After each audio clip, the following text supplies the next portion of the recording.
अब आगे ध्रुव की नज़र तो स्नेहा के इस नए अवतार से हट ही नहीं रही थी। अब तक स्नेहा को देखकर उसे बस एक प्यारी सी गुड़िया जिसके चेहरे पर मासूमियत टपकती हुई दिखाई देती थी, पर इस रूप में स्नेहा को देखकर तो ध्रुव चाहकर भी अपनी नज़र नहीं हटा पा रहा था। वही इस बात से अनजान स्नेहा अपने मन में कोई धुन गुनगुनाते हुए अपने गार्डन के कई फूल को तोड़ने में बिजी थी। वहीं कई बार गुलाब को तोड़कर उसकी खुशबू को सूंघने लगती, कभी एक साथ ही कई गुलाब की खुशबू को बिना तोड़े ही महसूस करने लगती। तभी उसके पास कर्ण आ जाता है। तब कर्ण को पता चलता है कि क्यों स्नेहा को अब तक पता ही नहीं चला कि ध्रुव और वो आ चुके थे, जबकि स्नेहा तो अपने कानों में वायरलेस ईयरबड लगाकर गाने सुन रही थी, साथ ही मन उसे गुना ही रही थी।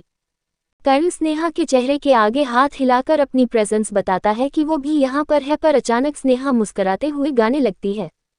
मैं कोई ऐसा गीत गाऊं कि आरज़ू जगाओ, अगर तुम कहो तुमको बुलाऊं, या पलके बिछाओ, कदम तुम जहाँ जहाँ रखो।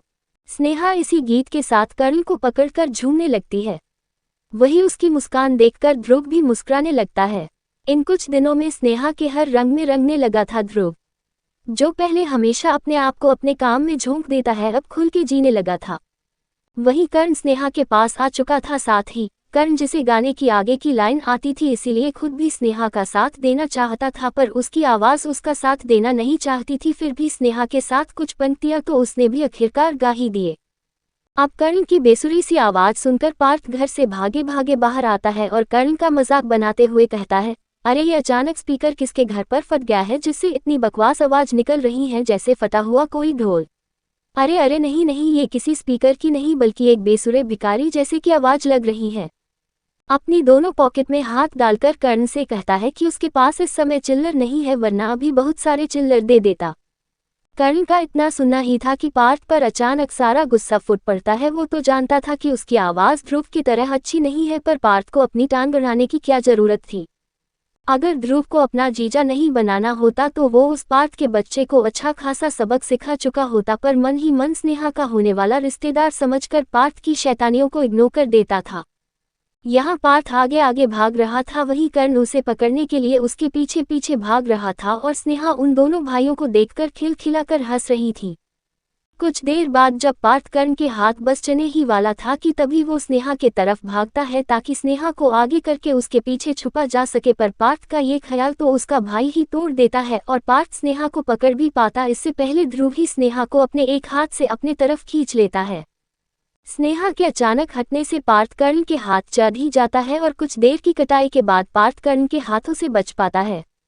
ध्रुव का सारा ध्यान तो स्नेहा पर ही था, इसीलिए वो नहीं चाहता था कि कर्ण और पार्थ के चक्कर में स्नेहा को चोट लगती, क्योंकि वो लोग तो गार्डन में ही एक दूसरे से पकड़ते बचते हुए भागे फिर रहे थे।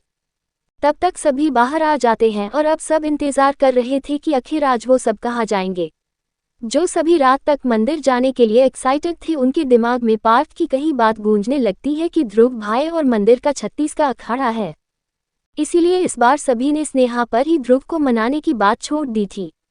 यहाँ पर यश नहीं जाने वाला था क्योंकि उसके स्कूल की वैसे भी काफ़ी छुट्टियाँ हो चुकी थी और इस बार वो नहीं ले सकता था। स्नेहा देखती है कि सभी एक साथ उसकी तरफ देख रहे हैं जैसे बस उसका ही जाने का मन हो और हिटलर ध्रुव से पूछने में डर लग रहा हो, पर स्नेहा भी इनसे थी तो तेज ही और ध्रुव के सवाल का जवाब देने के बजाय ध्रुव को गाड़ी में बैठने का बता देती है कि वो रास्ते में बता देगी कि उसे और बाकी सबको कहाँ जाना है।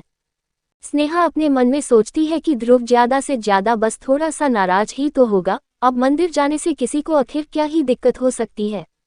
अगर भगवानों से नाराजगी भी होगी तो मैं तो हूं ना, उन्हें मना ही लूंगी। इसी बात को सोचकर स्नेहा झट से ध्रुव को अपने इंस्ट्रक्शंस फॉलो करने के लिए बोल देती है, जबकि ध्रुव बार बार स्नेहा से पूछने में लगा हुआ था कि एक बार उसे बता दिया जाए कि सबको कहाँ चलना है। ध्रुव कर्ण से पूछता है, जो अपनी गर्दन हिलाकर मना कर देता है कि ये स्नेहा का सरप्राइज है और उसको भी नहीं पता कि कहाँ जाना है। साही पार्थ ध्रुव से छुपे छुपे फिर रहा था, क्योंकि अगर ध्रुव कभी पता चला कि सब मंदिर जाने का प्लान बना चुके हैं तो ध्रुव यहीं से उनके साथ नहीं जाएगा। लेकिन इस बार कुछ तो अलग था, शायद उसकी बहन की इंटेलिजेंस को आग कर वो अपने दिल को समझा लेता है कि जरूर स्नेहा ध्रुव को मंदिर के अंदर लाने में कामयाब हो जाएगी। जब स्नेहा उसकी बहन बनी थी तब से ध्रुव में काफी बदलाव आ गए थे। अब ये सोच तो पार्थ की थी कि शायद इंटेलिजेंस लोगों के साथ रहना उसके भाई को अच्छा लगता होगा, इसीलिए इससे पहले उसका भाई एक रोबोट था और अब इंसान बनने लगा है। इस बार एक और अलग इत्तेफाक था। पार्थ, जो अब तक हमेशा अपने भाई और स्नेहा की गाड़ी में बैठने के तिकड़म भिड़ाने की कोशिश किया करता था, इस बार खुद कर्ण की गाड़ी में जाकर बैठ गया था। वो नहीं चाहता था इस बार स्नेहा से साथ खुद भी डांट खाना, और वो भी उस बात पर जो पार्थ को अच्छे से पता थी कि ध्रुव को पसंद नहीं आएगा कि उन्होंने ध्रुव से कहा जाना है छुपाया। स्नेहा को रास्ता पता था, इसीलिए ध्रुव को डायरेक्शन देते हुए बताने लगती है कि अब ये लेफ्ट, थोड़ा सामने, हाँ अब राइट ले लो, बस आगे से लेफ्ट। स्नेहा को मंदिर में होने वाली आरती से पहले का शंख सुनाई दे जाता है और अपनी मुस्कान के साथ ध्रुव को वहीं रुकने के लिए बोल देती है, बस बस बस, हम सब आ गए। ये है देहरादून का प्राचीन शिवजी का टपकेश्वर मंदिर, यहाँ होती है सारी मुरादें पूरी। वॉट, तुमने पहले क्यों नहीं बताया? मैं यहाँ नहीं आना चाहता। ध्रुव गाड़ी से बाहर निकलकर देखता है तो वो सब सच में मंदिर के एंट्रांस पर खड़े थे, साथ ही यहाँ पर आने के लिए उससे बात छुपाई गई थी। पर स्नेहा ध्रुव के पास आकर कहती है कि मैं चाहती थी कि आप अपने सारे गिले शिकवे यही दूर कर ले और मंदिर आकर हमारे साथ पूजा करे। पता नहीं आपको क्यों मंदिर आने से चिढ़ मचती है। अगर मुझे पहले पता होता तो अपने जन्मदिन से लेकर आज तक सभी दिन यहाँ उत्तराखंड के हर मंदिर में आपको लेकर जाती। मंदिर को अपने सामने देखकर ध्रुव को अपने कुछ पुराने फ्लैशबैक एक एक करके सामने आने लगते हैं, जिनमें से एक में ध्रुव भगवानों के आगे अपनी बहन की जान बचाने के लिए भीख मांग रहा था। ध्रुव देखता है कि पार्थ और उसके पीछे सभी लोग एक एक करके वहां से मंदिर जाने के लिए खिसक गए। वहीं स्नेहा अपने घर से लाई पूजा की थाली, जिसमें फूल और एक दिया रखा हुआ था जो उसे मंदिर में जलाना था। उस दिए को जलाने के लिए घी उसने पार्थ को पकड़ने के लिए दिया था, पर वो तो मंदिर में पहुंचने पर ही ध्रुव से बचने के लिए पहले ही 9-2-11 हो गया था। अब कर्ण की गाड़ी की तरफ स्नेहा अपने कदम बढ़ाती, पर इससे पहले ध्रुव तुरंत स्नेहा का हाथ पकड़कर रोक लेता है। स्नेहा पलटकर देखती है तो ध्रुव के चेहरे पर उसे गुस्सा साफ दिखाई दे रहा था। अब बेचारी स्नेहा को क्या पता कि आखिर क्यों ध्रुव मंदिर या भगवानों के बारे में बात करने से चिढ़ता था, लेकिन आज जो उसे स्नेहा के इस सूट में देखने पर फील हुआ था, अब उसकी जगह ध्रुव के गुस्से ने ले ली थी। साथ ही उसे अपनी ऐसी ही एक मंदिर में ली गई कसम याद आ जाती है। फ्लैशबैक, दोबारा कभी इस चौखट पर नहीं आऊंगा। मेरी मॉम को मुझसे दूर किया, अब मेरी डेडू को भी। वादा करता हूँ आज के बाद कभी किसी मंदिर पर नहीं आऊंगा। जिन्होंने तुम्हें दिन रात पूजा, तुमने उन्हें ही मुझसे दूर कर दिया। अब मुझे किसी के लिए कुछ नहीं मांगना। अब ऐसी कसम ध्रुव ने क्यों ली थी वो सिर्फ ध्रुव जानता था। साथ ही पार्थ को भी बस इतना पता था कि ध्रुव भाई ने जब से उनकी डेडू उनसे बहुत दूर चली गई थी, तब से उन्होंने किसी भी मंदिर में जाकर उस भगवान को याद ना करने की कसम खाई थी। Flashback and. ध्रुव गुस्से से स्नेहा से पूछता है, तुम्हारी हिम्मत कैसे हुई मुझसे बिना पूछे मुझे यहाँ लाने की? नफरत है मुझे इस जगह से। ध्रुव ने स्नेहा का एक बाजू कस के पकड़ लिया था। साथ ही अपनी पकड़ कसते हुए ध्रुव स्नेहा को गुस्से से घूरता जाता है। अब स्नेहा को ध्रुव का ये गुस्से वाले रूप को देखकर थोड़ा डर लगने लगता है, क्योंकि ध्रुव की पकड़ इतना कस गई थी स्नेहा को बहुत दर्द भी होने लगता है। साथ ही उसके हाथों में जहां पर ध्रुव ने पकड़ा था वहां पर खून का बहाव भी धीमा पड़ने लगा था। स्नेहा ध्रुव से कहती है, सर आप मुझे हर्ट कर रहे हैं, ये एक मंदिर ही तो है, आखिर इससे आपको क्या प्रॉब्लम हो सकती है? स्नेहा ध्रुव से अपना हाथ छुड़ाने की कोशिश करती है, पर ध्रुव की आंखें तो गुस्से से लाल हो रही थीं। स्नेहा ये नहीं समझ पाती कि एक मंदिर आने से ध्रुव को इतना गुस्सा किस बात पर आ रहा है। स्नेहा अपना दर्द संभालते हुए ध्रुव से कहती है, सर ये मंदिर है, यहाँ अगर आपको कोई शिकायत है तो भगवान से अपने दिल की बात कर सकते हैं। अगर उनसे आपको कुछ नहीं मिला तो यहाँ पर दोबारा मांगिए, क्या पता मिल जाए। ऐसे गुस्सा करने से आपको कोई चीज़ थोड़ी मिलेगी। अब तक अंदर गए सभी लोग स्नेहा के डांट खाने को रोकने के लिए बाहर आ जाते हैं, पर बाहर ध्रुव की स्नेहा पर चिल्लाने और स्नेहा को हर्ट करते देखकर तुरंत स्नेहा का हाथ ध्रुव की पकड़ से छुड़ाने लगता है। कान ध्रुव से कहता है, Dhruv leave her hand, you are hurting her. अब ये सुनकर ध्रुव के सब्र का बांध टूट जाता है और स्नेहा का हाथ झटकते हुए कहता है, क्या वापस ला सकते हैं मेरी मॉम को? क्या वापस ला सकते हैं मेरी डेडू को? उनकी क्या गलती थी, क्यों छीन लिया तुम्हारे इस भगवान ने मेरे अपनों को? बहुत मन्नतें करी थी मैंने अपनी डेडू की जान बचाने के लिए तुम्हारे भगवानों से, पर एक ने भी नहीं सुनी और उस इंसान को भी मुझसे छीन लिया जिसे मैंने अपनी मॉम के जाने के बाद सबसे ज्यादा प्यार किया था, मेरी डेडू को। स्नेहा ये सुनकर अवाक सी खड़ी रह जाती है। आपकी मॉम और डेडू, आखिर क्या हुआ था उनके साथ? स्नेहा ये पूछना चाहती थी, पर ध्रुव गुस्से से एक हाथ अपनी गाड़ी के बोनेट पर मारता है और कहीं उसके गुस्से में वो किसी को हर्ट ना कर दे, इसीलिए तुरंत अपनी गाड़ी के अंदर बैठकर गाड़ी स्टार्ट करने लगता है। इसके बाद वो वहां एक पल भी रुकना नहीं चाहता था, इसीलिए ध्रुव तुरंत वहां से अपनी गाड़ी लेकर निकल जाता है। कर्ण और पार्थ ध्रुव को रोकने के लिए बस आवाजें ही दे पाते हैं, पर ध्रुव एक ही ड्रिफ्ट के साथ अपनी गाड़ी लेकर निकल जाता है। ध्रुव तो चला जाता है, पर स्नेहा वही खामोश खड़ी रखकर ध्रुव के कहे शब्दों और उसके व्यवहार के बारे में सोचने लगती है। इससे पहले ध्रुव का उसने ये रूप नहीं देखा था। पहले जब भी ध्रुव स्नेहा को डांटता था तब कुछ देर बाद खुद ही किसी ना किसी बहाने से उसके पास आ जाया करता था, पर आज ध्रुव उसे डांटने के साथ साथ चोट भी पहुंचा कर चला गया, और भी बिना एक बार देखे। स्नेहा के पास तुरंत प्रिया आ जाती है और स्नेहा से पूछती है, स्नेहा क्या तू ठीक है, कहीं तुझे? स्नेहा ये सुनकर तुरंत प्रिया के डायरेक्शन में देखती है तो समझ जाती है कि प्रिया के पूछने का कारण क्या था। दरअसल ध्रुव ने जिस हाथ के बाजू को पकड़ा था वो प्रिया ने देख लिया था, साथ ही उसमें गहरे लाल निशान भी उभर गए थे। इससे पहले स्नेहा के बाजू को और कोई भी देखता, स्नेहा तुरंत अपने दुपट्टे को अपने हाथों पर लपेट लेती है और अपनी आंखों से प्रिया को चुप रहने का इशारा कर देती है। एक तो वैसे ही कर्ण ध्रुव का गुस्सा उसके भाई यानी पार्थ पर निकाल रहा था कि ध्रुव को अगर नहीं अंदर आना था तो तुमने स्नेहा को पहले क्यों नहीं बताया कि ध्रुव को ये जगह पसंद नहीं आएगी, साथ ही उसके पुराने जख्म उसे याद आने लगेंगे। कर्ण ध्रुव की जिंदगी का काफी हिस्सा अच्छे से जानता था, साथ ही ध्रुव के इस तरह गुस्सा करने के पीछे का कारण भी उसको पता था, लेकिन आज शायद उसकी बहन ने अनजाने में एक गलती कर दी थी। अब तो कर्ण चाह कर भी ध्रुव को दोबारा नहीं बुला पाएगा। कर्ण के साथ साथ कृति और पार्थ सभी ने ध्रुव को कई कॉल मिलाए, पर 1 घंटी बजने के बाद ध्रुव का फोन ही स्विच ऑफ बताने लगा था।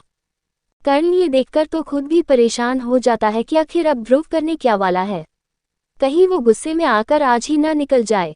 कर्ण के पास ध्रुव के विला में काम करते एक सर्वेंट का नंबर था, इसीलिए उस पर मिलाता है, पर वहां पर भी उसे ध्रुव के ना होने का पता चलता है। लेकिन एक चीज उसे उस नौकर से पता चल गई थी कि कुछ देर पहले ध्रुव बाबा ने अपना सामान पैक करने के लिए बोल दिया था। अब यही बात सुनकर कर्ण सभी को बता देता है कि शायद ध्रुव आज बल्कि इसी समय निकलने वाला है, इसीलिए हमें भी अभी निकलना चाहिए। पार्थ जो खुद थोड़ा अपने भाई के लिए परेशान था वो भी तुरंत की बात में हामी भरकर बोलने लगता है कि हम सबको अभी निकलना चाहिए, इससे पहले भाई दिल्ली के लिए निकल जाए। वही कृति भी कहने लगती है कि हम मंदिर को तो देख ही चुके हैं, अंदर घूमना कभी और कर लेंगे। ध्रुव ने अब तक हमारा हर जगह साथ दिया, यहाँ पर अकेले घूमने का अब मेरा कोई मन नहीं है। क्या कहते हो तुम सब, क्या हमें अभी निकलना चाहिए या जैसे पहले सोचा था कि सभी ट्रेन से जाएंगे वैसे बिना ध्रुव के चलना है? अब ये सुनकर तो सबसे पहले पार्थ कर्ण की गाड़ी में जाकर बैठ जाता है, उसके पीछे पीछे सनी और बनी भी बैठ जाते हैं। वही कृति वेट करती है कर्ण के फोन के खत्म होने का। दरअसल ध्रुव हमेशा से अपने बॉडीगार्ड को उनके आसपास रहने का ऑर्डर दे चुका था जब से उसके देहरादून में होने के बारे में पता चला था, और इस समय कर्ण उन्हीं में से एक गाड़ी को मंदिर पर आने के लिए बोल रहा था। इन सब से अलग स्नेहा मासूम निगाहों से मंदिर के अंदर की तरफ देख रही थी। उसे तो आज मंदिर जाना था, पर सबने ध्रुव के अचानक गुस्से के आगे उसको तो सब पूरी तरह भूल जाते हैं, साथ ही ये भी कि वही थी जिसे आज मंदिर जाना था और कल से ही सबसे ज्यादा एक्साइटेड थी। ये बात हर कोई नहीं जानता था कि इस मंदिर से स्नेहा की कई यादें जुड़ी हुई थी। इसी मंदिर में कई बार स्नेहा सुबह से शाम तक अपने शिवजी से बातें किया करती थी जब वो छोटी सी बच्ची थी, और उसके पापा उसे सुबह मंदिर में ले जाकर छोटी सी पुजारिन बनाकर बैठा दिया करते थे। मंदिर के पंडित भी स्नेहा के दूर के चाचा जी ही लगते थे, इसीलिए स्नेहा को यहाँ पर लाने का कोई डर भी नहीं था। साथ ही स्नेहा के घर से काफी पास भी यह मंदिर था, लेकिन आज स्नेहा चाह करके भी अपने दिल की बात नहीं सुन पा रही थी। उसे तो अंदर जाना था, पर सभी इस बात पर राजी हो गए थे कि बिना ध्रुव के वो भी नहीं जाएंगे। एक गलती तो उसने भी करी थी कि बिना ध्रुव को बताए उस जगह उसको लेकर आए जहां से वो नफरत करता है। स्नेहा अपने मन में सोचती है कि काश उसने पहले ही ध्रुव सर को बता दिया होता कि उसको आज मंदिर जाना था और बाकी सारे कहीं भी घूम सकते हैं, पर अब तो उसने ध्रुव को नाराज के साथ उसके दिल को भी दुखा दिया था। स्नेहा को याद आता है कि ध्रुव की मॉम और उसकी बहन इस दुनिया में नहीं है, तो क्या यही कारण है कि ध्रुव सर ज्यादा परिवार में इन्वॉल्व नहीं होते? स्नेहा को याद आता है कि हर बार ध्रुव भाई बहन और माँ के टॉपिक को इग्नोर कर दिया करता था। स्नेहा को एक बात बार बार खाई जा रही थी कि आखिर ऐसा क्या हुआ होगा ध्रुव सर की जिंदगी में जिसने उन्हें ऐसा बना दिया। अब तक कर्ण ने सबको 2 गाड़ियां में बिठा दिया था और अब बारी थी स्नेहा के बैठने की। स्नेहा मन मानकर बस अपने हाथ वहीं से जोड़कर उस गाड़ी में बैठ जाती है और अपने शिवजी से नाराज होकर अपने मन में ही कहती है कि आपने बुलाया और आप ही जाने के लिए भेज रहे हो। अगर मेरे पक्के वाले दोस्त हो तो मुझे आज ही यहाँ पर वापस बुलाना, वरना भूल जाओ मैं आपसे बात नहीं करने वाली और ये सारे फूल भी अब आपको नहीं दूंगी। अब शिवजी कहाँ स्नेहा के बातों के आगे जीत सकते थे। इंसान तो इंसान, शिवजी भी स्नेहा के आगे खुद के भगवान होने की बात भूल जाते थे। यहाँ स्नेहा अपने शिवजी से ना मिलने की शिकायत कर रही थी, वहीं दूसरी तरफ उसे ध्रुव के पास में ऐसा क्या हुआ था उसके बारे में कई सारे सवाल जानने की बेचैनी थी। कुछ देर बाद सभी स्नेहा के घर पहुंच जाते हैं और अपना अपना सामान पैक करने लगते हैं। वही स्नेहा की मां को भी बस इतना बता दिया जाता है कि वो सारे आज ही निकलेंगे और वो भी ध्रुव के चार्टर प्लेन से, जिससे पहुंचने में उनको मात्र आधा घंटा ही लगना था। यहाँ सभी अपने अपने सामान को रखने में बिजी हो जाते हैं। वहीं स्नेहा को अब जेक कर्ण अकेला मिलता है, जो इस समय स्नेहा की टेरेस पर खड़े होकर कुछ सोच रहा था। स्नेहा ने अभी तक अपने दुपट्टे को अपने बॉडी में उस जगह पर अच्छे से कवर कर लिया था जहां से ध्रुव की पकड़ के निशान देखे जा सकते थे। अब तक इस पर नजर सिर्फ प्रिया की ही पड़ी थी और स्नेहा चाहती भी नहीं थी कि कोई अब देखकर ध्रुव को गलत समझे। बेशक ध्रुव ने ये गुस्से में किया था, पर ये वही ध्रुव था जो हर बार उसकी जान बचाने के लिए सबसे पहले दिखता था। इस चोट पर तो थोड़ा सा मरहम लगाने के बाद ठीक हो ही जाना था, इसीलिए ध्रुव के बारे में कोई कुछ गलत कहे ये वो नहीं चाहती थी। कर्ण के दिमाग में आज का इंसिडेंट चाह कर भी जा नहीं रहा था।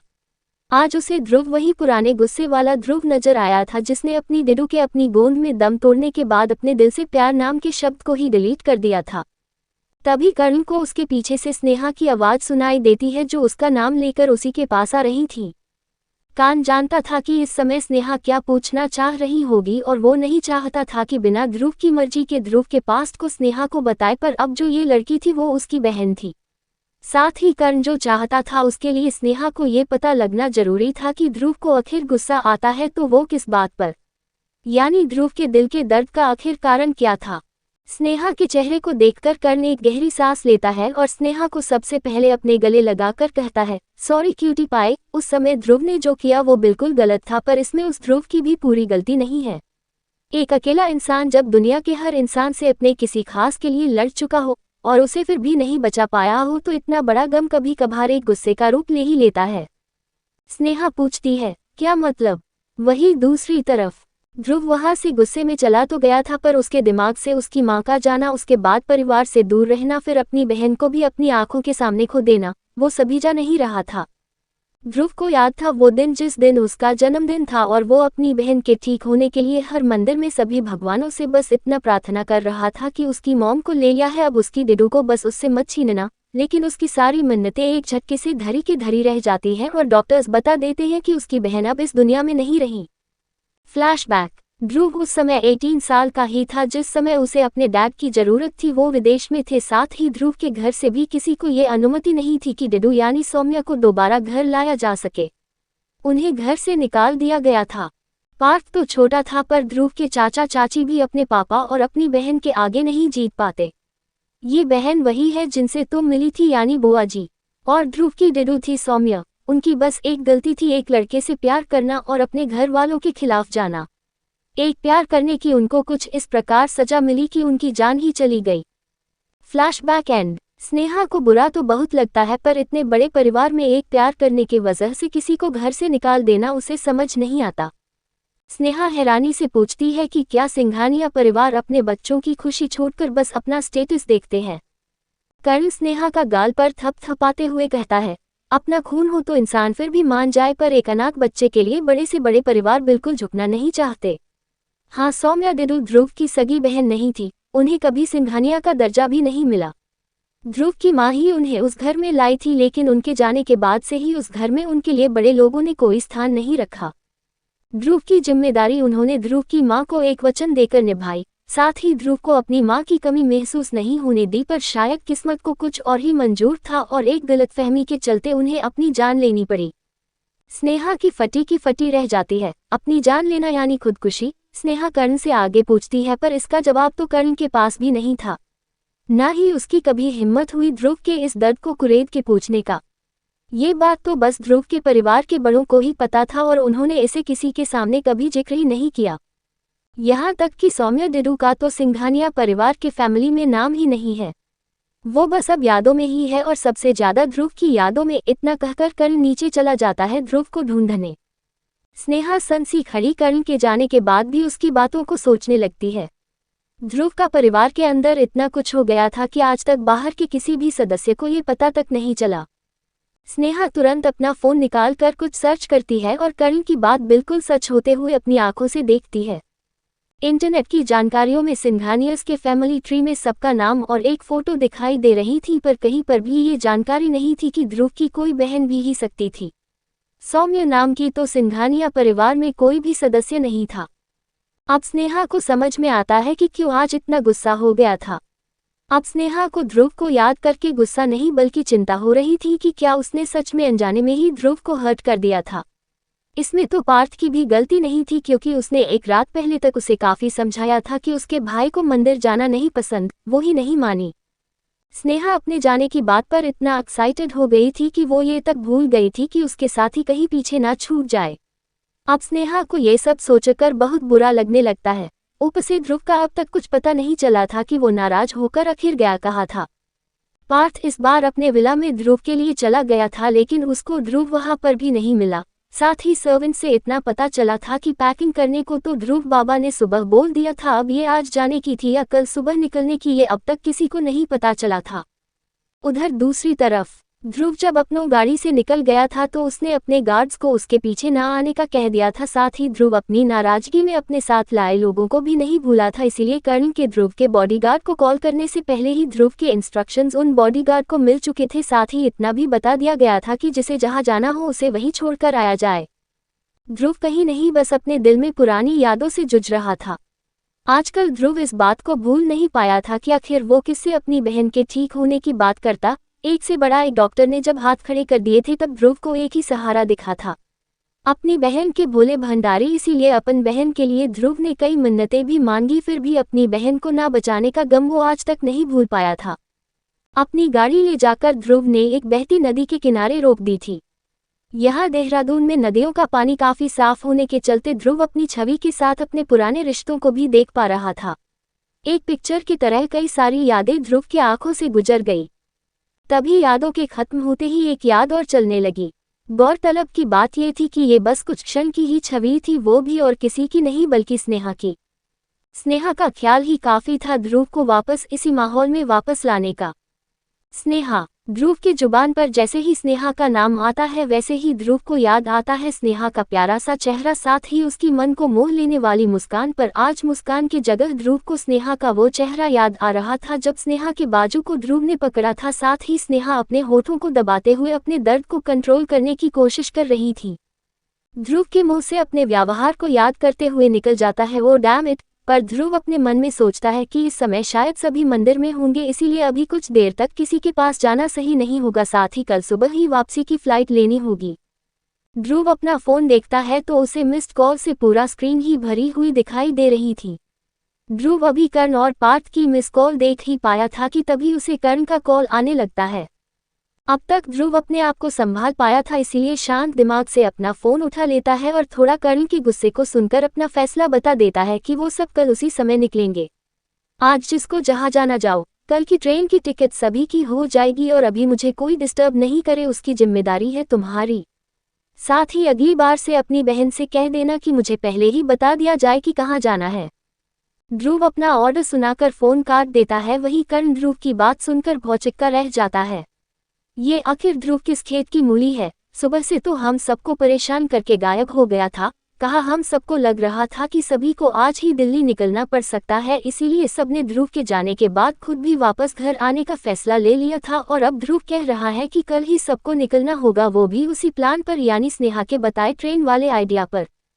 बेचारा कर्ण अपनी फ्रस्ट्रेशन ध्रुव पर निकाल ही नहीं पाता, लेकिन उसे अचानक एक ऐसा जरिया मिल जाता है जिससे उसके जिम की प्रैक्टिस भी हो जाएगी और खून के रिश्ते के चलते पार्थ की पिटाई करना कहीं से गलत नहीं होगा।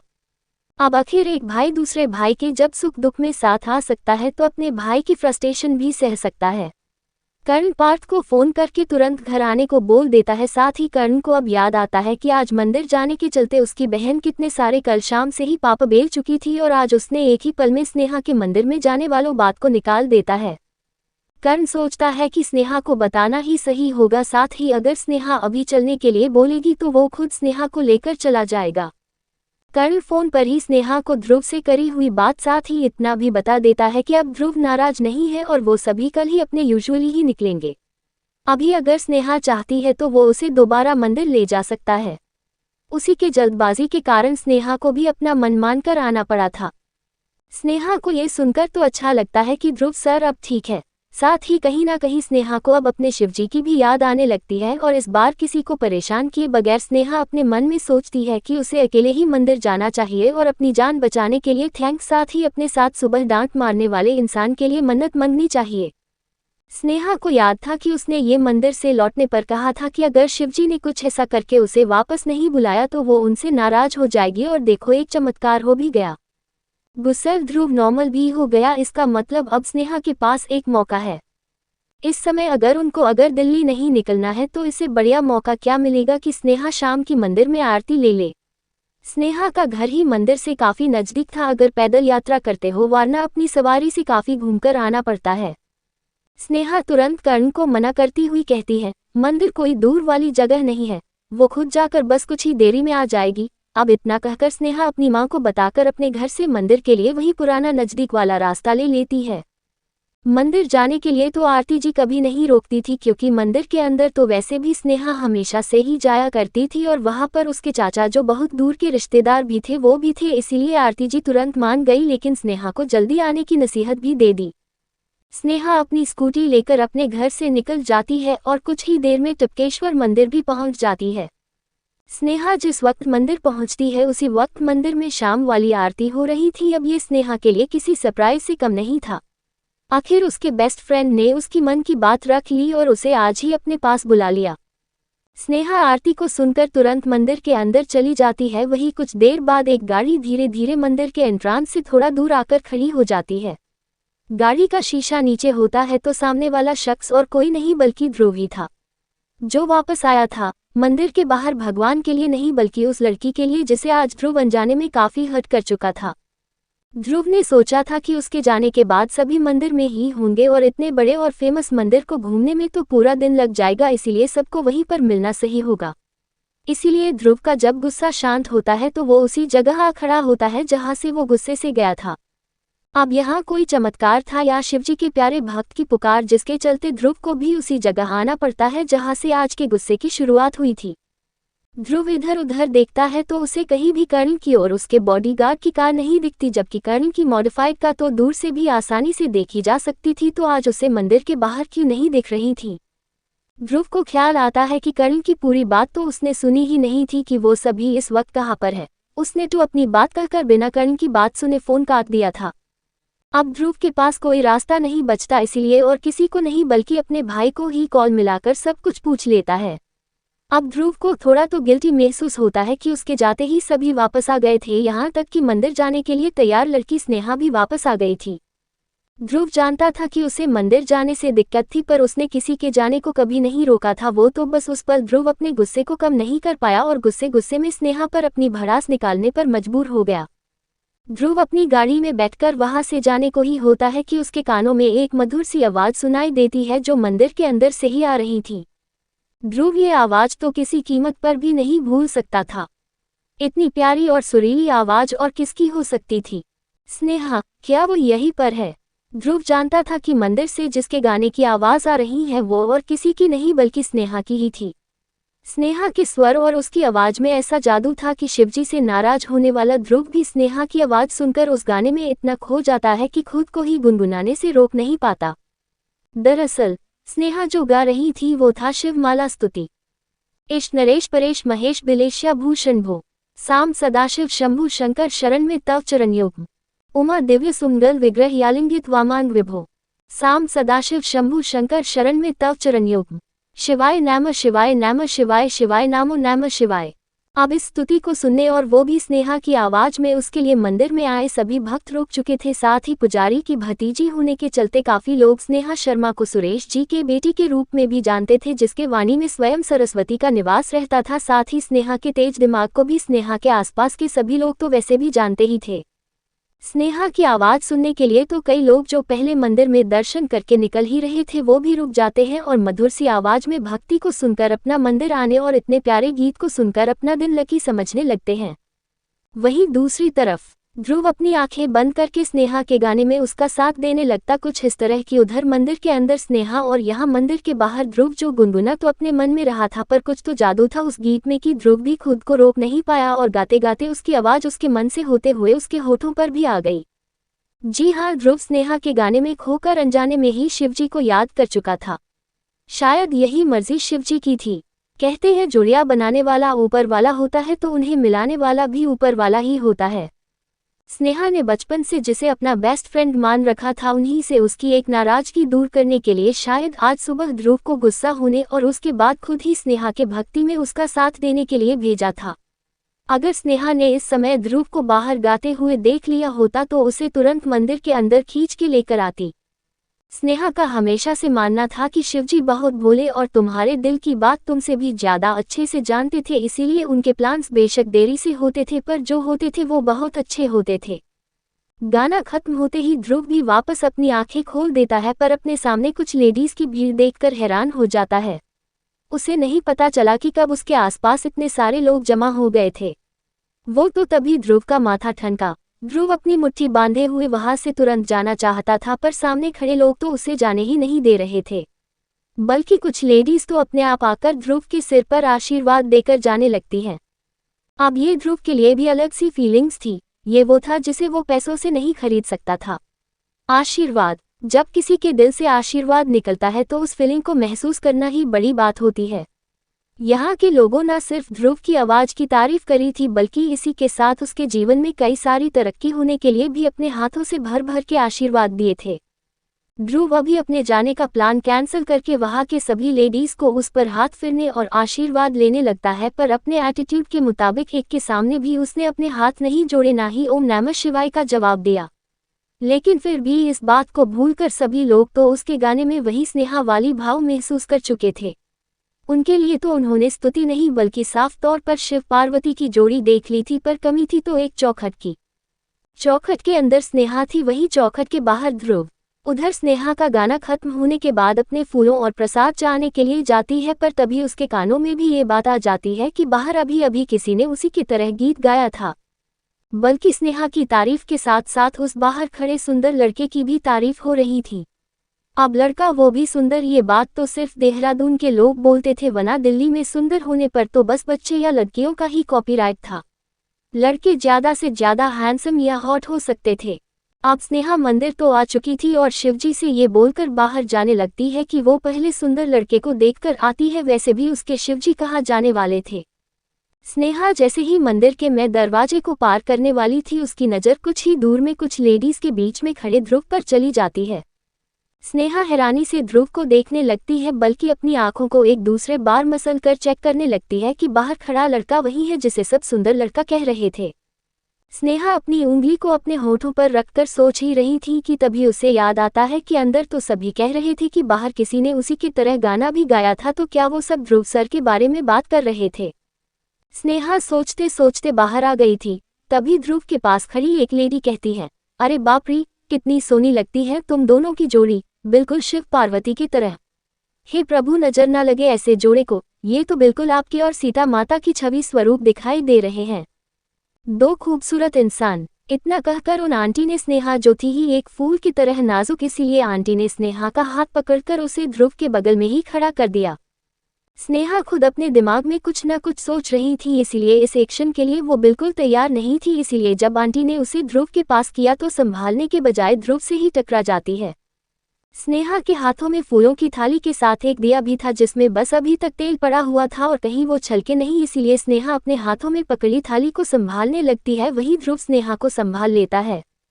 दोनों संभल कर एक दूसरे के आंखों में कुछ इस तरह खो जाते हैं कि इस बार आशीर्वाद सिर्फ एक को नहीं बल्कि दोनों को एक साथ मिल रहा था। वो भी कई लोग तो उसी मंदिर में खड़े होकर उन दोनों को साथ रहने का भी आशीर्वाद दे चुके थे। लेकिन ये ना स्नेहा सुन पाई ना ध्रुव के कानों में ये बात पहुंच पाई, क्योंकि उसकी नजरों ने तो स्नेहा की नजरों को लॉक कर लिया था। ऐसे ही एक दूसरे में मग्न दोनों लोग वापस अपने होश में तब आते हैं जब एक छोटा बच्चा स्नेहा के थाली से फूल उठाने के लिए उछल कूद करने लगता है। और उसी हल्के झटके से स्नेहा और ध्रुव दोनों वापस अपने सेंसर्स में आते हैं। स्नेहा जल्दी से इधर उधर देखती है तो अब तक सारी भीड़ जा चुकी थी, साथ ही हल्के अंधेरे में अब उसे वहां पर ध्रुव ही दिख रहा था। समय करीब 5 ही बजा होगा, लेकिन पहाड़ों में दिन में रात दिखने वाले नज़ारे बहुत आम होते थे। स्नेहा ध्रुव से अपना सिर झुकाकर माफी मांगने लगती है, साथ ही अभी अभी उसे क्या हुआ था वो समझ नहीं पा रही थी। स्नेहा अपने मन में सोचती है कि क्या उसके दिमाग में कोई केमिकल लोचा हो गया था। अचानक से उसे पूरी दुनिया में बस ध्रुव ही क्यों दिखाई दे रहा था। अब कहीं डांट उसके दिमाग में बस तो नहीं गई।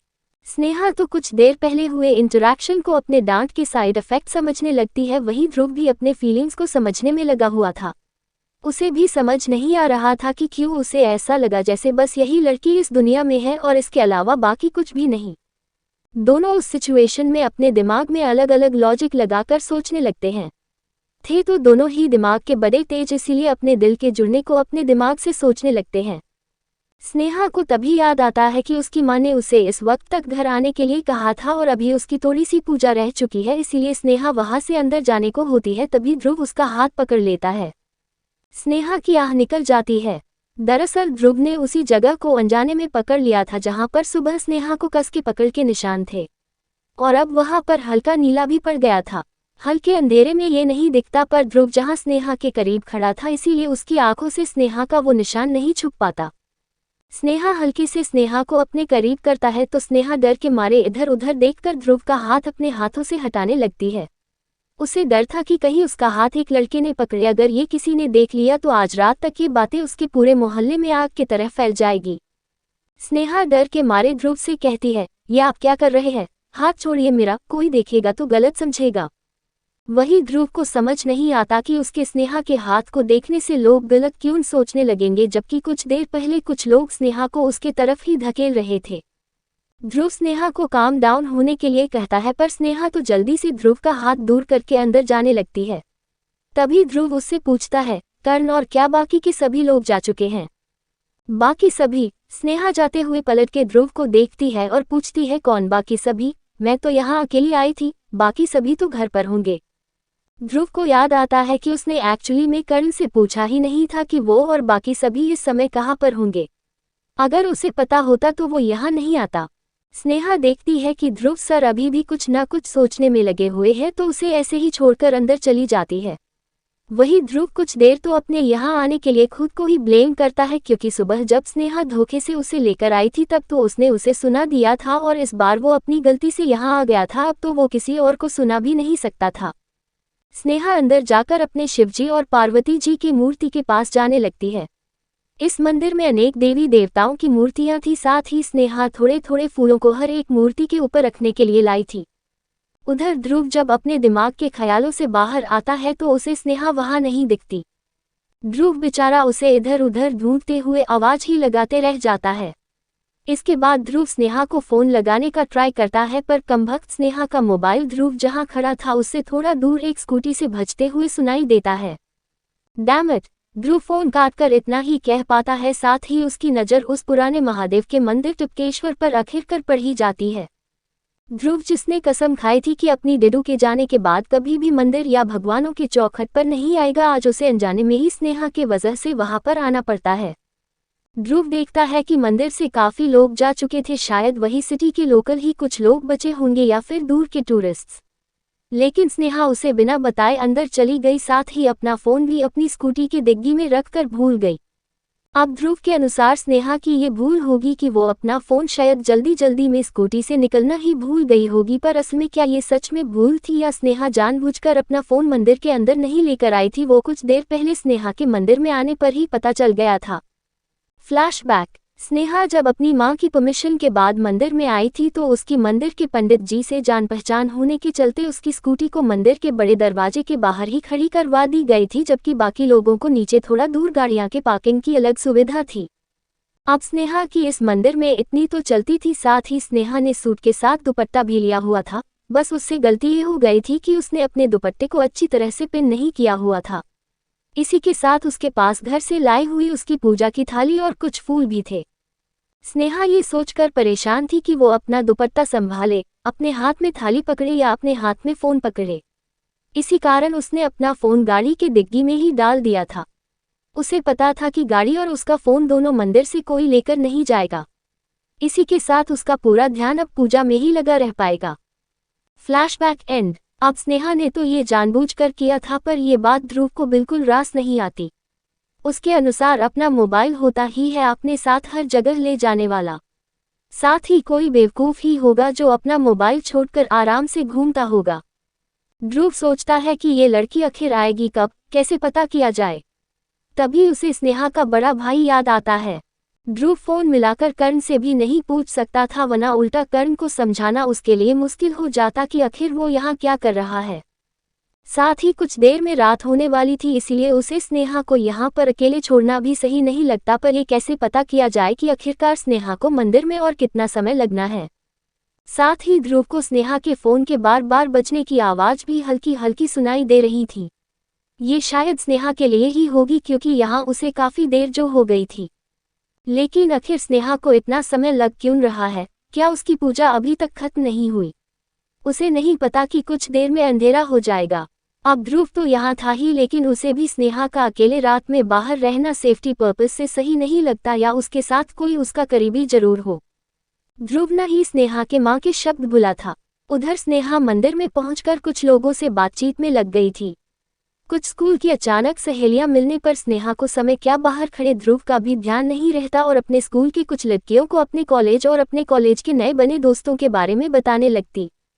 ऑलरेडी कुछ लोगों ने स्नेहा के सोशल मीडिया से पार्थ और कर्ण की तस्वीरें देख रखी थी, इसीलिए वो ये जानने में ज्यादा दिलचस्पी ले रहे थे कि क्या स्नेहा का कॉलेज में कोई बॉयफ्रेंड बना है या वो अभी तक सिंगल ही है। स्नेहा जिनसे बात कर रही थी उनमें से एक दो तो उसके दोस्त ही थे और कुछ लड़के उन दोस्तों के बॉयफ्रेंड थे। अब स्नेहा जिसके लिए रुकी थी वो थी तनु, उसकी एक टाइम में अच्छी वाली दोस्त, लेकिन उसकी संगति बाद में जिससे हुई उसका नाम था नैन्सी। अब ये बात स्नेहा के स्कूल की दोस्तों ने मान लिया था कि कॉलेज में अगर तुम्हारा कोई बॉयफ्रेंड नहीं हुआ तो तुम अब तक बड़े ही नहीं हुए। गर्लफ्रेंड बॉयफ्रेंड एक ट्रेंड की तरह स्नेहा के उन दोस्तों के लव्स थे। वही स्नेहा और प्रिया इन सब से अलग सोच रखती थी, इसीलिए उन्हें बॉयफ्रेंड नहीं बल्कि बेस्ट फ्रेंड मिल गए थे। अब उन लड़कियों साथ ही उनके साथ खड़े लड़के जो कब से मंदिर में भी स्नेहा को ही अपनी आंखों से स्कैन कर रहे थे, उन्हें स्नेहा की इस बात पर यकीन ही नहीं आ रहा था कि इतनी खूबसूरत लड़की अब तक सिंगल कैसे हो सकती है। ये सब भी देहरादून के बड़े कॉलेज में पढ़ते थे। साथ ही इनमें से एक लड़का यही के मेयर का लड़का भी था, जिसने अपनी गर्लफ्रेंड के लिए शाम होने पर मंदिर की काफी भीड़ को खाली करवा दिया था। गर्लफ्रेंड और शाम को खुश करना उसका काम था, लेकिन रात में खुद को खुश करवाना उसे आता था। उसी की गर्लफ्रेंड जो पहले स्नेहा और प्रिया की भी अच्छी दोस्त थी, पर बाद में उसकी जिस लड़की के साथ संगति हुई उसने उसके दिमाग में ना जाने क्या क्या कचरा भर दिया था। साथ ही स्नेहा तो अपनी इंटेलिजेंस से ज्यादा अपनी खूबसूरती के लिए पूरे स्कूल में जानी जाती थी, इसीलिए स्नेहा के बारे में भड़काकर उस लड़की को स्नेहा और प्रिया की दोस्ती से भी दूर कर दिया और अब एक साथ कॉलेज मिलने के बाद एक बॉयफ्रेंड बनाने के लिए भी उसको मजबूर कर दिया। नैन्सी ने तनु को अपनी बातों में इतना मैनिपुलेट कर दिया था कि स्कूल की सीधी सधी लड़की अब कॉलेज में आकर बहुत बदल गई थी। घर वालों को मंदिर बोलकर आई थी, पर यहाँ पर एक दो तस्वीर लेने के बाद वो अपने बॉयफ्रेंड के रूम में जाने वाली थी। तनु का बॉयफ्रेंड जिसे बस तनु को यूज एंड थ्रो टाइप करना था, अब उसका पूरा फोकस स्नेहा और उसकी खूबसूरती पर टिका हुआ था। स्नेहा का दुपट्टा बार बार संभालने के चक्कर में स्नेहा का सूट में भी परफेक्ट बॉडी उस लड़के के मन को ललचा रही थी। उसने तो तनु के मंदिर फोटो के बाद अपने रूम में पार्टी करनी ही थी। अब वो ये चाहता था कि किसी तरह नैन्सी और तनु की ये दोस्त भी बस एक बार पार्टी में आ जाए। जो लड़की सूट में उसके शरीर को गरमा सकती है वो बिना सूट के तो तबाही हिला देगी। उस लड़के के विचार से अलग स्नेहा उनके गंदे इरादे समझ नहीं पाती, पर कुछ इशारों में ही नैन्सी को उस लड़के ने एक बार उसका ये काम करने के लिए मना लिया था। इसी तरह आज तनु को वो लोग मंदिर के बाद स्कूल रियूनियन बोलकर लाए थे। अब कॉन्टैक्ट्स बनाए रखने के लिए नैन्सी सब काम कर सकती थी। तनु को गर्लफ्रेंड बनवाना भी उसी का प्लान था, जबकि तनु इस चीज को अपना सच्चा और पहला प्यार मान चुकी थी। प्यार मिलने के बाद उसके अंदर स्नेहा को लेकर अब कोई जलन नहीं थी, पर विश्वास में अंधी होकर वो अपने पीछे दो लोगों के इशारे समझ नहीं पाती। उधर दूसरी तरफ कुछ देर तो इंतजार करता है, पर जब उससे सब्र नहीं होता तो खुद स्नेहा को अंदर से बाहर लाने के लिए खुद ही मंदिर के अंदर अपने कदम रख लेता है। अब उसे इतने बड़े मंदिर में ढूंढना था स्नेहा को। बेचारा ध्रुव स्नेहा को ढूंढने के चक्कर में हर मंदिर में एक नज़र तो डाल ही देता है, जबकि अगर उसे पता होता कि यहाँ पर स्नेहा शर्मा एक सेलिब्रिटी की तरह जानी जाती है तो उसके लिए स्नेहा को ढूंढना इतना मुश्किल नहीं होता। इधर ध्रुव स्नेहा को हर जगह ढूंढता रहता है, उधर नैन्सी अपना एक प्लान चलती है और स्नेहा को उनके साथ स्कूल के रियूनियन का नाम देकर आज की पार्टी में आने का इनवाइट कर देती है। स्नेहा की कुछ देर पहले की बातचीत से उसने ये तो पता कर लिया था कि स्नेहा को कल निकलना है, पर अभी आज की रात तो है ही और स्कूल रियूनियन में तो शायद उसके पेरेंट्स भी जाने दे, क्योंकि होगी तो उनकी बेटी उनके ही शहर में। स्कूल रियूनियन, स्नेहा शौक होकर पूछती है, पर उसे तो किसी ने नहीं बताया, वरना वो और प्रिया भी आते। काफी समय हो गया है स्कूल के दोस्तों से मिले हुए, लेकिन अब तो उसे कल निकलना है, वरना वो जरूर आती। तभी वो लड़का बोल पड़ता है कि आप आ सकती है, आपको मैं खुद सुबह छोड़कर आ जाऊंगा, आप बस एक बार आइए, बहुत मजा करेंगे, या फिर रात होने से पहले ही आपको घर छोड़कर आ जाऊंगा। क्यों तनु, तुम्हारा घर भी तो मिस नेहा के घर के पास है, क्या कहती है तुम्हारे साथ इन्हें भी छोड़ने का प्लान कैसा रहेगा? तनु अपने बॉयफ्रेंड के गंदे इरादों से अनजान स्नेहा को मनाने में लग जाती है। वैसे भी उसके अनुसार उसको उसका बॉयफ्रेंड रात होने से पहले घर से थोड़ा दूर तो छोड़ता ही। बेचारी इस बात से अनजान थी कि आज रात उसके बॉयफ्रेंड के इरादे उसे घर नहीं बल्कि उसे कहीं मुंह दिखाने के लायक ना छोड़ने के थे। वो लड़का इस शहर के मेयर मिस्टर मित्तल का लड़का तरुण मित्तल था। तरुण इतने दिनों से तनु के दिल को अपने प्यार के जाल में फंसा पाया था और आज उसे उसी का वसूली लेनी थी, ताकि अगले सेमेस्टर के आने से पहले वो नई लड़की को अपने जाल में फिर से फंसा सके। तनु को खुद पर यकीन दिलाने के लिए ही उसे ये मंदिर में उसके साथ आना पड़ा, ताकि बाद में पार्टी के नाम पर तनु कुछ बोल ना सके। साथ ही अभी जब उसे तनु की दोस्त सामने देख रही थी तो वो इस बात को कैसे छोड़ सकता था। उसके मुताबिक देहरादून की हर एक खूबसूरत चीज को उसके पास होकर गुजरना चाहिए। इससे पहले स्नेहा दिल्ली के लोगों में खुल जाए, एक बार वो अपनी आंखें भी सेक ले। स्नेहा बहुत मना करने की कोशिश करती है, पर अब तो तनु, जो खुद स्नेहा की प्रिया की तरह दोस्त बनना चाहती थी, उसको भी लगता है कि यही मौका होगा स्कूल का रियूनियन के चलते अपने पुराने सभी शिकवे को दूर करने का। वो तो ये तक कहने लगती है कि उसकी माँ को वो खुद समझा देगी और स्कूल के स्टूडेंट्स ही तो होंगे, जिनमें से ज्यादातर तो उनके पड़ोसी ही है। प्रिया को भी वो लोग फोन करके बुला सकते हैं। तनु नहीं जानती थी कि ये कोई स्कूल रियूनियन नहीं बल्कि तरुण के ही कॉलेज के गुंडे यार की पार्टी है, जिसे ये सब स्कूल रियूनियन बोलकर उसे लेकर जाने वाले थे। उधर जब स्नेहा तनु के बात को ना नहीं कह पाती तो ना चाहकर भी अपनी हामी भरते हुए कहती है कि वो एक बार अपनी माँ से पूछेगी और अगर उन्होंने मना किया तो उसका आना कैंसिल है। स्नेहा जानती थी कि अगर अपनी माँ का जिक्र किया तो उनको तो वैसे भी रात में पार्टियां समझ नहीं आने वाली थी, चाहे स्कूल के दोस्त हो या कॉलेज के, इसीलिए जाना तो वैसे भी कैंसिल था। पर ये सुनकर नैन्सी अपने दांत पीसने लगती है। ये बात तो नैन्सी भी जानती थी कि स्नेहा की माँ स्नेहा को लेकर कितना प्रोटेक्टिव थी। आखिर हो भी क्यों ना, जिसकी इतनी खूबसूरत लड़की हो और कई लोगों की नज़रों में खोट हो, तो हर माँ का दिल तो डरता ही है। इसीलिए स्नेहा की माँ स्नेहा को कभी भी अकेले बाहर, साथ ही रात में घूमने के लिए मना करती थी। स्नेहा के मना करने पर तनु ने भी जिद पकड़ ली कि पहले उसे भी नहीं पता था कि आज ऐसी पार्टी होगी, पर जब आज तुम मुझे इतने महीने बाद मिली हो तो अपने स्कूल के दोस्तों के साथ एक पार्टी तो बनती है। तनु स्नेहा को बोलती है, आखिर प्रॉब्लम क्या हो सकती है, कुछ देर के लिए ही चल लो, मुझे भी नहीं पता वहाँ हमारे स्कूल के कौन कौन से दोस्त आ रहे होंगे, या तुम हम स्कूल के दोस्तों के साथ अब नहीं रहना चाहती हो? अब तो कॉलेज, वो भी इतना बड़ा, बड़े बड़े घरों के दोस्त होंगे, हम तो पुराने शहर के हो गए हैं ना। तनु जहां सच में स्नेहा से इस बार अच्छी वाली दोस्ती करना चाह रही थी, वहीं उसकी बातें सुनकर नैन्सी तरुण को देखती है, जो अपने मन ही मन अपनी गर्लफ्रेंड के बेवकूफ होने पर मुस्करा रहा था। नैन्सी की तरफ देखकर वो अपना थम्स अप का इशारा कर देता है, जबकि नैन्सी अपनी तिरछी मुस्कान के साथ उसके थम्स अप का रिप्लाई उसी अंदाज में कर देती है। नैन्सी जानती थी कि तनु बहुत बड़ी बेवकूफ लड़की है, ये ऐसी ही स्कूल टाइम्स में उसके कहने पर सारा काम किया करती थी। स्नेहा जो अपने दोस्त यानी प्रिया के लिए जिस तरह प्रोटेक्टिव रहती थी, नैन्सी नहीं चाहती थी कि स्नेहा तनु को भी अपना बेस्ट फ्रेंड बनाकर उसे उस बेवकूफ लड़की से दूर करे। उसे हमेशा से ऐसे इंसान की तलाश रहती थी जिनसे वो अपने वक्त आने पर अपना काम निकलवा सके। तरुण से दोस्ती बढ़ाने में पहली शर्त थी तनु को तरुण के बिस्तर तक लाना, वो भी एक सेमेस्टर खत्म होने से पहले। उसके बाद तनु को कैसे भी समझाकर उसकी जिंदगी से कुछ ऐसे दूर करना कि वो गर्लफ्रेंड बॉयफ्रेंड नहीं बल्कि फ्रेंड्स विद बेनिफिट्स बन सके। अब स्नेहा के पास उसका फोन तो था नहीं और बार बार तनु के कहने पर जैसे ही स्नेहा अपना सिर हिलाकर हाँ कहने वाली होती है तभी अचानक से वहां पर ध्रुव आ जाता है, जिसने वहां की बस इतनी बात सुनी थी कि कुछ दोस्त जिनमें से एक लड़का की नजरों में स्नेहा के लिए दोस्तों वाले कोई इरादे नहीं नजर आ रहे थे।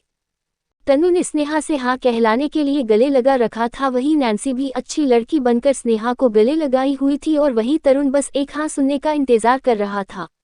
लेकिन स्नेहा की हाँ से पहले कोई शख्स अचानक से बोल पड़ता है, नो इट्स इम्पॉसिबल। वही तरुण अब तक समझ चुका था कि उसकी गर्लफ्रेंड उसका काम कर चुकी है, इसीलिए एक ग्रुप हक करने में वो स्नेहा को भी हक करने के चलते छूना चाहता था। पर ये क्या, उसने हाँ के बदले ये क्या सुन लिया। सभी पलट कर देखते हैं तो वहां और कोई नहीं तरुण को गुस्से से घूरता हुआ ध्रुव नजर आता है। इससे पहले तरुण ध्रुव का इंट्रोडक्शन पूछता या उनके बीच में आने का सवाल पूछता। नैन्सी का बॉयफ्रेंड जो कब से वहीं खड़ा ये सब देख रहा था अचानक तरुण के कान में बोलने लगता है, यार ये मुझे कुछ देखा देखा सा लग रहा है। तूने उस डीएस का नाम नहीं सुना? मुझे पता नहीं क्यों ये उसकी तरह लग रहा है। तरुण अपने दोस्त का मजाक बनाते हुए कहता है, द ग्रेट ध्रुव सिंघाना यानी डीएस वो भी यहाँ? तेरा दिमाग तो खराब नहीं हो गया है? ये शायद स्नेहा का दोस्त होगा जिसकी शक्ल उस ध्रुव से बस मिलती होगी। तरुण अपने एटीट्यूड में ध्रुव से पूछता है, तुम कौन हो और हमारे दोस्तों के बीच में आने और स्नेहा को मना क्यों कर रहे हैं? हम बस स्कूल रियूनियन करना चाहते हैं, मैं खुद स्नेहा को सही जगह पहुंचा दूंगा। अब वो कहते हैं ना, लड़के हमेशा दूसरे लड़के के हाव भाव से समझ जाते हैं कि उनके इरादे क्या हो सकते हैं और तरुण की नीयत तो उसके चेहरे पर साफ झलकती हुई ध्रुव को दिखाई दे रही थी। ध्रुव नहीं चाहता था कि यहाँ स्नेहा के ऊपर किसी को कुछ तमाशा होने की खबर फहराने की नौबत आए, इसलिए कुछ चंद शब्दों में तरुण को अपना इंट्रोडक्शन देकर वहां से स्नेहा को एक नज़र देखता है। ध्रुव की नज़र तो स्नेहा को बिल्कुल अपनी मां के तरह लगी, जिनके एक इशारे के चलते स्नेहा को उनकी बातें माननी पड़ती थी। उसी तरह इस बार ध्रुव की एक नज़र ही काफ़ी थी और स्नेहा तनु के सामने अपना सिर ना में हिलाकर ना कहने लगती है। अब ये पासा तो बिल्कुल पलट गया था। कहा कुछ देर पहले स्नेहा बस अपना सिर हाँ में हिलाने वाली थी और कहा एक लड़के के आने पर स्नेहा ने ना में अपना सिर हिला दिया। तरुण तो पहले ही ध्रुव के एटीट्यूड वाले जवाब से बौखलाए हुआ था कि आखिर कोई कैसे मेयर के लड़के को अपनी औकात दिखाने के लिए इस तरह सबके सामने ये कह देता है कि मेरा इंट्रोडक्शन पूछने की तुम्हारी कोई औकात नहीं है और तुम्हारे खानदान का इंट्रोडक्शन मुझे कल के अखबार में मिल ही जाएगा। तरुण को कहा गया था कि कोई उसे या उसके खानदान के बारे में इतना बोल जाए, जबकि यहाँ तो उसके नाम और उसके पापा के नाम की बहुत धाक थी, जबकि पीठ पीछे हर कोई जानता था कि कितना बेईमान कैसे हो सकता है। मेयर तो अपने पैसे के बलबूते पर बना था, साथ ही उसका बेटा अपने बाप की पावर का गलत इस्तेमाल करने में पूरे देहरादून में जाना जाता था। पर ये बात बेचारी तनु के भेजे में नहीं जाती, क्योंकि उसकी बेस्टी नैन्सी कहा तरुण को दिए नई गर्लफ्रेंड का वादा तोड़ सकती थी, आखिर उसे भी तो अपने शौक पूरे करने होते थे। तरुण ही वो लड़का था जिसने सबसे पहले नैन्सी को अपने जाल में फंसा लिया था। इसके बाद लड़कियों को लाने की जिम्मेदारी में खर्चा पानी नैन्सी को मिल जाता था, साथ ही अमीर पॉलिटिशियन के बेटे के साथ घूमने का मौका। उधर स्नेहा तनु को मना करके जैसे ही ध्रुव के पास जाने को होती है कि उसका हाथ तरुण कस के पकड़ लेता है।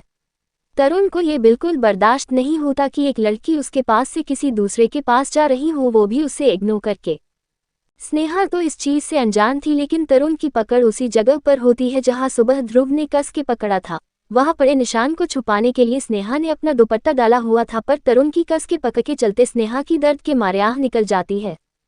स्नेहा को तरुण के इस तरह हाथ पकड़ने की उम्मीद नहीं थी, साथ ही वो स्नेहा को अपने पास खींच रहा था। तरुण का ये अंदाज देखकर तो तनु भी घबरा गई थी, साथ ही उसे स्नेहा के लिए बुरा लग रहा था, क्योंकि स्नेहा के चेहरे से ये साफ पता चल रहा था कि तरुण की पकड़ कितनी तेज होगी। तरुण स्नेहा से कहता है, अभी हमारी बात खत्म नहीं हुई, यहाँ से जाने की मत सोचो, कुछ देर एंजॉय करते हैं, बहुत मजा आएगा, फिर जहाँ जाना हो चली जाना। अब इतना देखना था कि ध्रुव से बर्दाश्त नहीं होता और तरुण की बाह इस कदर पकड़ता है कि ऐसे आवाज आती है कि कुछ हड्डियां चरमरा रही हो। तरुण बिलबिलाता हुआ ध्रुव से अपनी बाह को छुड़ाने की कोशिश करता है, पर सब बेकार। ध्रुव की पकड़ कम नहीं बल्कि और तेज हो जाती है। अब तक तरुण की पकड़ स्नेहा से हटकर अपने हाथ पर चली जाती है कि कहीं उसका पूरा हाथ ही उखड़कर ना गिर जाए। तरुण का दोस्त अपने दोस्त को बचाने के लिए आता है, पर ध्रुव की आंखों में देखकर तो एक पल के लिए वो भी घबरा जाता है। बस हाथ छुड़ाने के लिए बार बार ध्रुव से कहने लगता है। उधर स्नेहा को भी ये उम्मीद नहीं थी कि ध्रुव कुछ ऐसा कर देगा, लेकिन अपने सामने ऐसा कुछ वो नहीं देख सकती थी। तरुण के अनजाने में पकड़ के चलते वो तो तरुण को एक सॉरी बुलवा कर माफ कर देती, पर ध्रुव सॉरी बुलाने में नहीं बल्कि एक गलती की सजा देकर उसे हमेशा के लिए याद रखवाने में विश्वास रखता था। उधर तरुण चीख भी नहीं सकता था, वरना उसकी इमेज की तो धज्जियां ही उड़ जाती कि कैसे एक लड़के ने तरुण की बाह पकड़ के इतना दर्द दिला दिया कि उसे और दूसरे लोगों से ध्रुव को उसे छुड़वाने के लिए चीखना चिल्लाना पड़े। तरुण अपने दांत पीसत हुए स्नेहा से कहता है, प्लीज मुझे इससे बचाओ, ये तुम्हारा बॉयफ्रेंड है क्या? तुमने पहले क्यों नहीं बताया? ओवर प्रोटेक्टिव अपने मन में सोचता है। सर प्लीज छोड़ दो मुझे। बॉयफ्रेंड? मेरा स्नेहा कंफ्यूज सा अपनी शक्ल के साथ ध्रुव की तरफ देखती है कि कहीं उन्हें इस बात से और ज्यादा गुस्सा तो नहीं आने लगा, पर ध्रुव का रिएक्शन बहुत ही अनक्लियर था। अब इतने देर बाद तरुण की अकड़ का तो इलाज हो गया था। वहीं गर्लफ्रेंड शब्द सुनकर जहां पहले वाला ध्रुव तुरंत सामने वाले को अपना लेक्चर देने से पीछे नहीं हटता था, इस बार चुपचाप एक स्मर्क के साथ तरुण का हाथ छोड़ देता है। तरुण अपना हाथ पकड़ते हुए ध्रुव से कहता है, सर आप अपने गर्लफ्रेंड को लेकर जाइए, स्कूल रियूनियन अगली बार हो जाएगा। ध्रुव स्नेहा का हाथ प्यार से पकड़कर कहता है, लेट्स गो। स्नेहा पहले उस तरुण को देखती है जिसके एक्सप्रेशंस में गुस्सा पर होठों पर हंसी दिखाई दे रही थी। वहीं ध्रुव के चेहरे से ये समझ पाना मुश्किल था कि आखिर ध्रुव सोच क्या रहा है।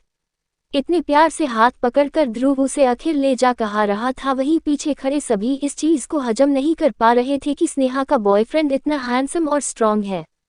स्नेहा की एक आहट पर उसने मेयर के लड़के से भी पंगा ले लिया, जबकि ये कोई नहीं जान पाया था कि जिस लड़के को वो अभी डीएस के जैसा दिखने वाला समझ रहे थे वो और कोई नहीं बल्कि डीएस ही था।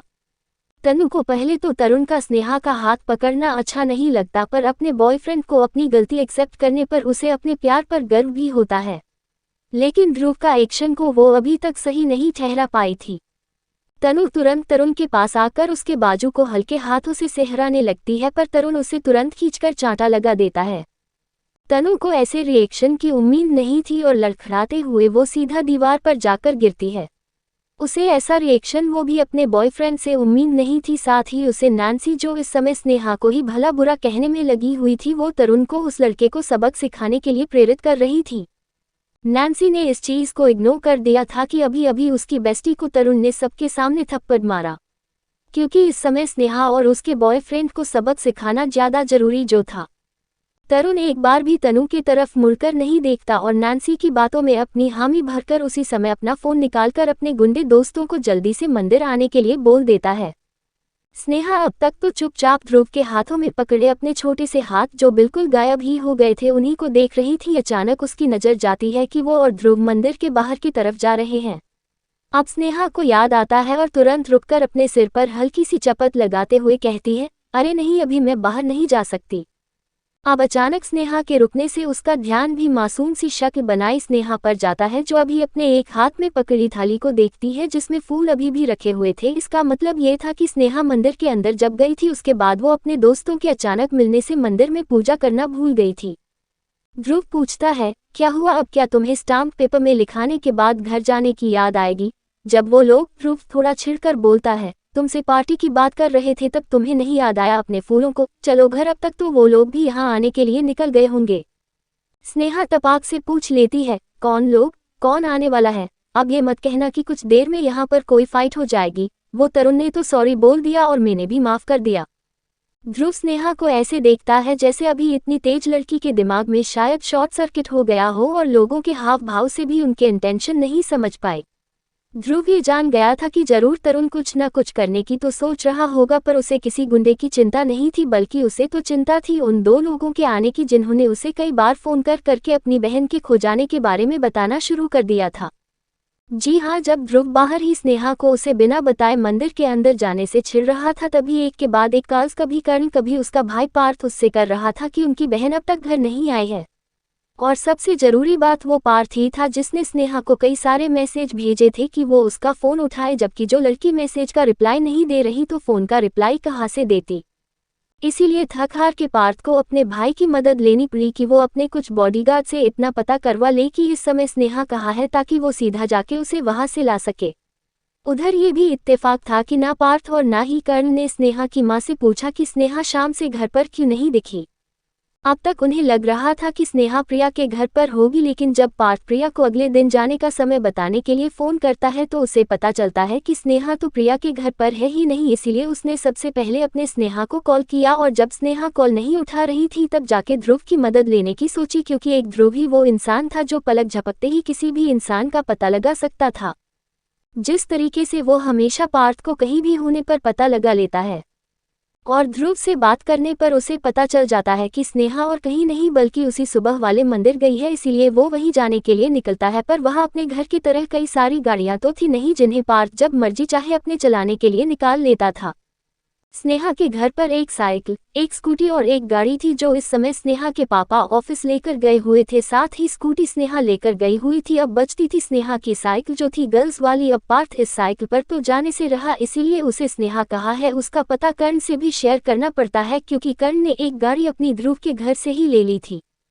कर्ण को पहले तो टेंशन होती है कि कुछ ही समय में रात होने वाली है, पर ध्रुव भी वहाँ है ये सोचकर उसे थोड़ी शांति मिलती है। इसीलिए वो भी पार्थ से कह देता है कि कुछ देर में वो थोड़ी देर तक नहीं आए तो वो लोग उसी मंदिर में स्नेहा को वापस लाने चलेंगे।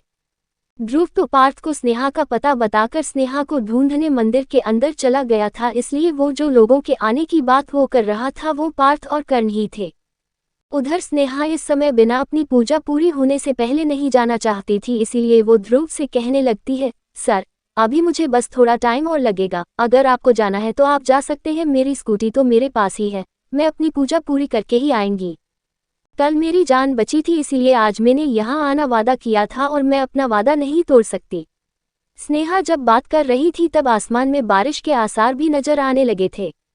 दोनों समझ गए थे कि कुछ देर में वहां बारिश हो सकती है। अभी बस काले बादल ही दूर से नजर आ रहे थे, लेकिन हवाएं काफी तेज हो गई थी। तेज हवाओं के कारण मंदिर के अंदर से भी काफी लोग अपने अपने घरों के लिए निकल गए थे और स्नेहा भी अपना दुपट्टा साथ ही अपने उल्टे हुए बाल संभाले मंदिर में पूजा वाली जगह जाने लगती है।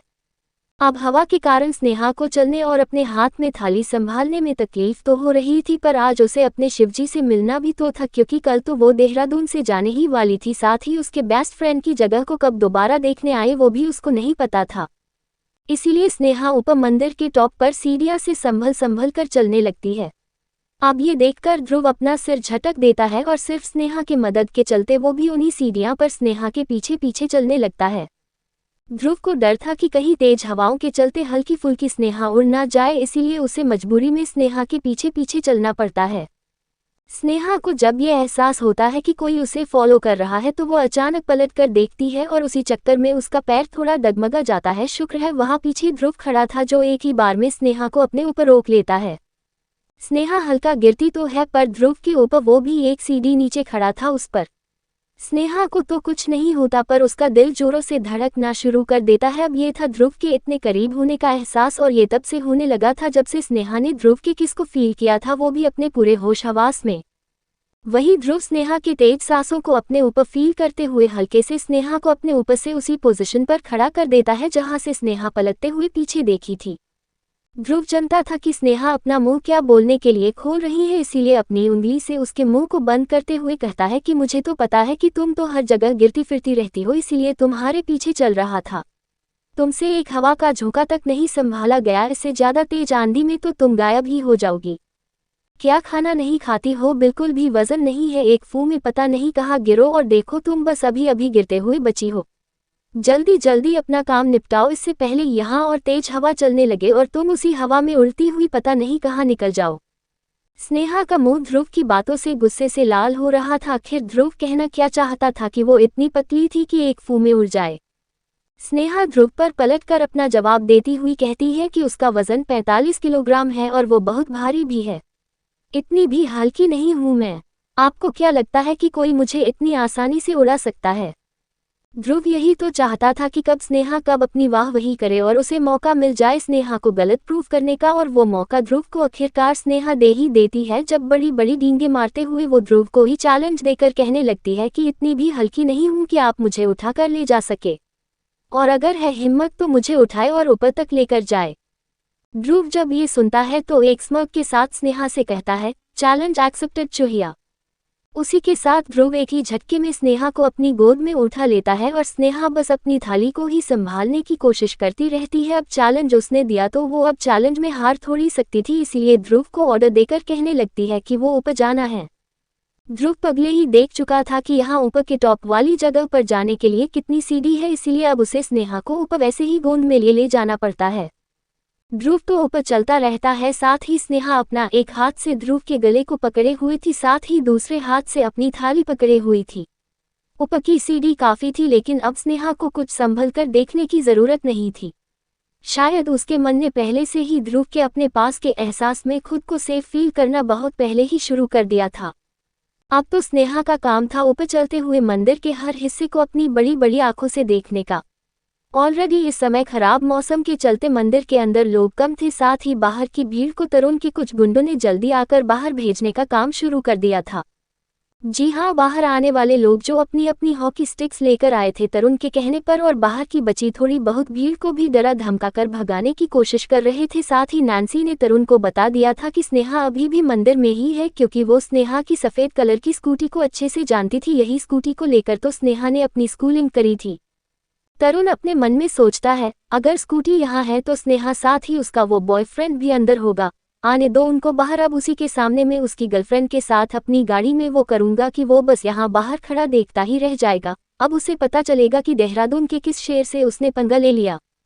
तभी उसकी नज़र रोती हुई अपने आप को छोड़ने के लिए बाहर खड़े सभी लोगों से मदद मांगती तनु पर जाती है, जिसे उसके एक आदमी ने पकड़ा हुआ था ताकि वो भाग ना जाए। तरुण उसके गाल पर फिर एक तमाचा लगाकर कहता है, बहुत बड़ी गलती कर दी, मुझ पर थूकने की सजा तो तुझे उस स्नेहा से भी ज्यादा मिलेगी। उसे तो एक बार के बाद में छोड़ सकता हूं, पर तुझे मेरे ये लोग नहीं छोड़ने वाले। स्नेहा ने जो शर्त लगाई थी उसके हिसाब से ध्रुव को स्नेहा को लेकर ऊपर के आखिरी सीढ़ी तक गोंद में उठाकर लाना था, पर ऊपर पहुंचते ही स्नेहा को याद आता है कि अरे, इस मंदिर का सबसे बड़ा घंटा की ऊंचाई तो बहुत बड़ी है, साथ ही वो पहले कभी भी उसे बजा नहीं पाती थी। इस बार स्नेहा को ध्रुव को देखकर ख्याल आता है कि क्यों न आज इस लंबे हाइट वाले इंसान का भरपूर फायदा उठा लिया जाए। स्नेहा जब देखती है कि वो दोनों ऊपर के उस पॉइंट पर आ गए हैं जहां पर पहले स्नेहा ने इशारा किया था, और ध्रुव उसे अपनी गोंद से बस उतरने ही वाला है, तभी स्नेहा तपाक से बोल पड़ती है, अभी शर्त पूरी नहीं हुई, अभी वहां देखो। स्नेहा एक तरफ इशारा करते हुए बोलती है कि वहां पर सीढ़ियां बची हुई है, मैंने कहा था कि ऊपर की अंतिम सीढ़ी तक उठाकर ले जाना है। ध्रुव उस तरफ देखता है तो सच में वहां पर 3 सीढ़ी तो थी, साथ ही वहां पर मंदिर का सबसे बड़ा घंटा भी लगा हुआ था। ध्रुव अपना सिर हिलाकर स्नेहा को देखता है, जो इस बार अपने आप को ध्रुव के गोंद में थोड़ा और अच्छे से एडजस्ट कर लेती है और ध्रुव को ऊपर ले जाने का इशारा करती है। ध्रुव इस क्यूट सी दिखने वाली लड़की के दिमाग के अंदर क्या चल रहा है समझ नहीं पाता, पर अब वो भी चाहकर भी स्नेहा को उसकी शर्त में जीतने नहीं देना चाहता था। हर बार ऐसी ही किसी शर्त में हमेशा ध्रुव ही जीता करता था, पर बाद में अपना तिकड़म भिड़ाकर स्नेहा अपने आप को हारने से बचा ही लिया करती थी। जैसा कि इस बार स्नेहा ने अपना असाइनमेंट कर लिया था, वो भी बिना ध्रुव को भनक लगे भी। जी हाँ, ध्रुव ये समझ ही नहीं पाया कि उसे इस बार एक छोटी सी चूहिया बुद्ध बना चुकी है। जैसे ही स्नेहलता देखती है कि वो दोनों उस बड़े वाले घंटे के नीचे आ चुके हैं, तो स्नेहा ध्रुव के गले में डाला हाथ को ऊपर उठाकर उसे घंटे को बजाने के लिए उठाती है, पर कितना भी स्नेहा अपने आप को ऊपर करके उसे छूने की कोशिश करती, थोड़ा सा हर बार उसका हाथ रोक ही जाता है। ध्रुव जब ये देखता कि छोटी सी हाइट वाली चूहिया मंदिर का घंटा बजना चाहती है, साथ ही उससे पूछे बिना उसे एक सपोर्ट की तरह पकड़कर ऊपर उचक कर उसे बजाने की कोशिश में अपना क्यूट सा गुस्से वाला मुंह बना रही है, तो ध्रुव खुद उसे अपनी गोंद से एक एक्शन में एक बाजू से उठाकर उसे घंटे के नजदीक कर देता है, जिससे स्नेहा का हाथ आसानी से ऊपर आ सके। ध्रुव की हाइट प्लस स्नेहा के ऊपर उठाने के वजह से स्नेहा उस हाइट तक आराम से पहुंच जाती है, और उसके चेहरे पर उसकी खुशी ये साफ बयान कर रही थी कि वो इस पल का कब से इंतजार कर रही थी। दरअसल इस मंदिर के इस घंटे की ऊंचाई ज्यादा होने के कारण काफी कम लोग ही इसे बजा पाते थे, या फिर एक रस्सी की सहायता से इसे हिलाकर बजा लिया जाता था, पर स्नेहा को पता था कि आज सुबह ही इसकी रस्सी के टूट जाने से सुबह से ही इसे बहुत कम लोग ही बजा पाए थे, और अब वो भी उन लोगों में शामिल होने वाली थी जिसने आज प्रसिद्ध मंदिर में अपने शिवजी को अपनी प्रस्तुति महसूस जरूर करी है। स्नेहा तुरंत एक के बाद एक कई बार मंदिर का घंटा बजाने लगती है, साथ ही ध्रुव से बोले भी जा रही थी कि थोड़ा देर और रुकिए ताकि वो अपनी मन से जितना मर्जी चाहे खुद बजा सके।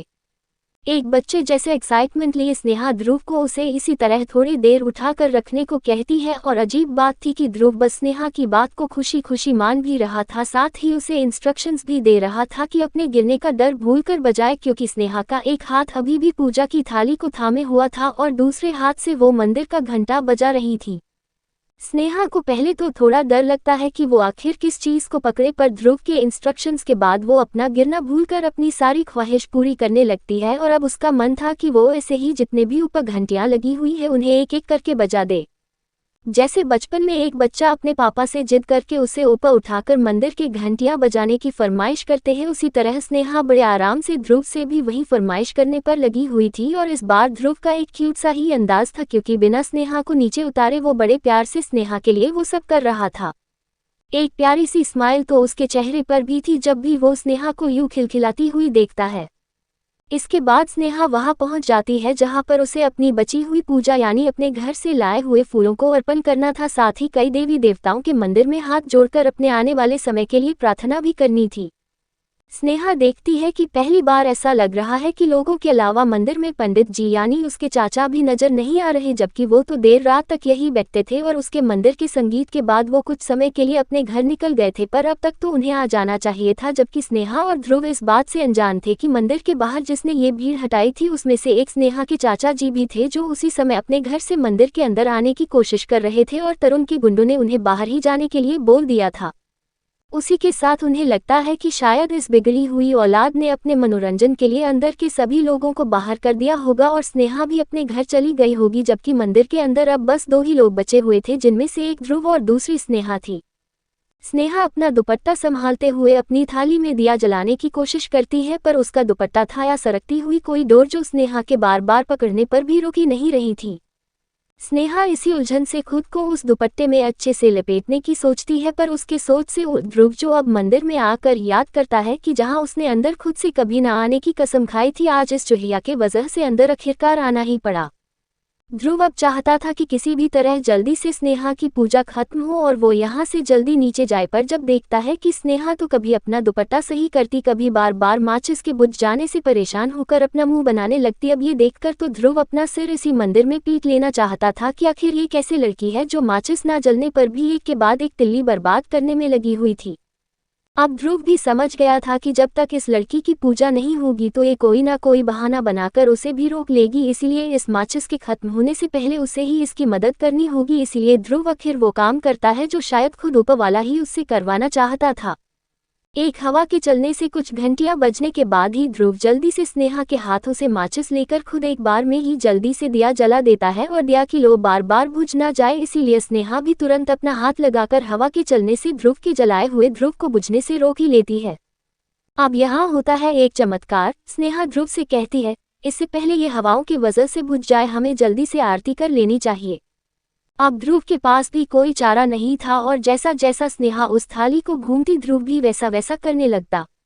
ध्रुव का ध्यान तो उस जलते हुए दिए और स्नेहा की आंखों में दिखते उस दिए के अक्ष पर था। स्नेहा अपनी आरती में गाते गाते ध्रुव को भी इशारा कर देती है और स्नेहा में खोया हुआ ध्रुव अनजाने में ही स्नेहा के साथ आरती के चंद लफ्ज गा ही देता है। ये थी ध्रुव की वो पूजा जो उसने अपनी डिडू के जाने के बाद कभी भी नहीं की थी। किसी ने ये नोटिस नहीं किया था, पर आज मंदिर के अंदर बहुत ज्यादा खुशबू भी आने लगी थी। शायद ये उन फूलों की थी, या शायद हल्की बारिश के बाद की थी, या फिर हल्के प्यार की थी।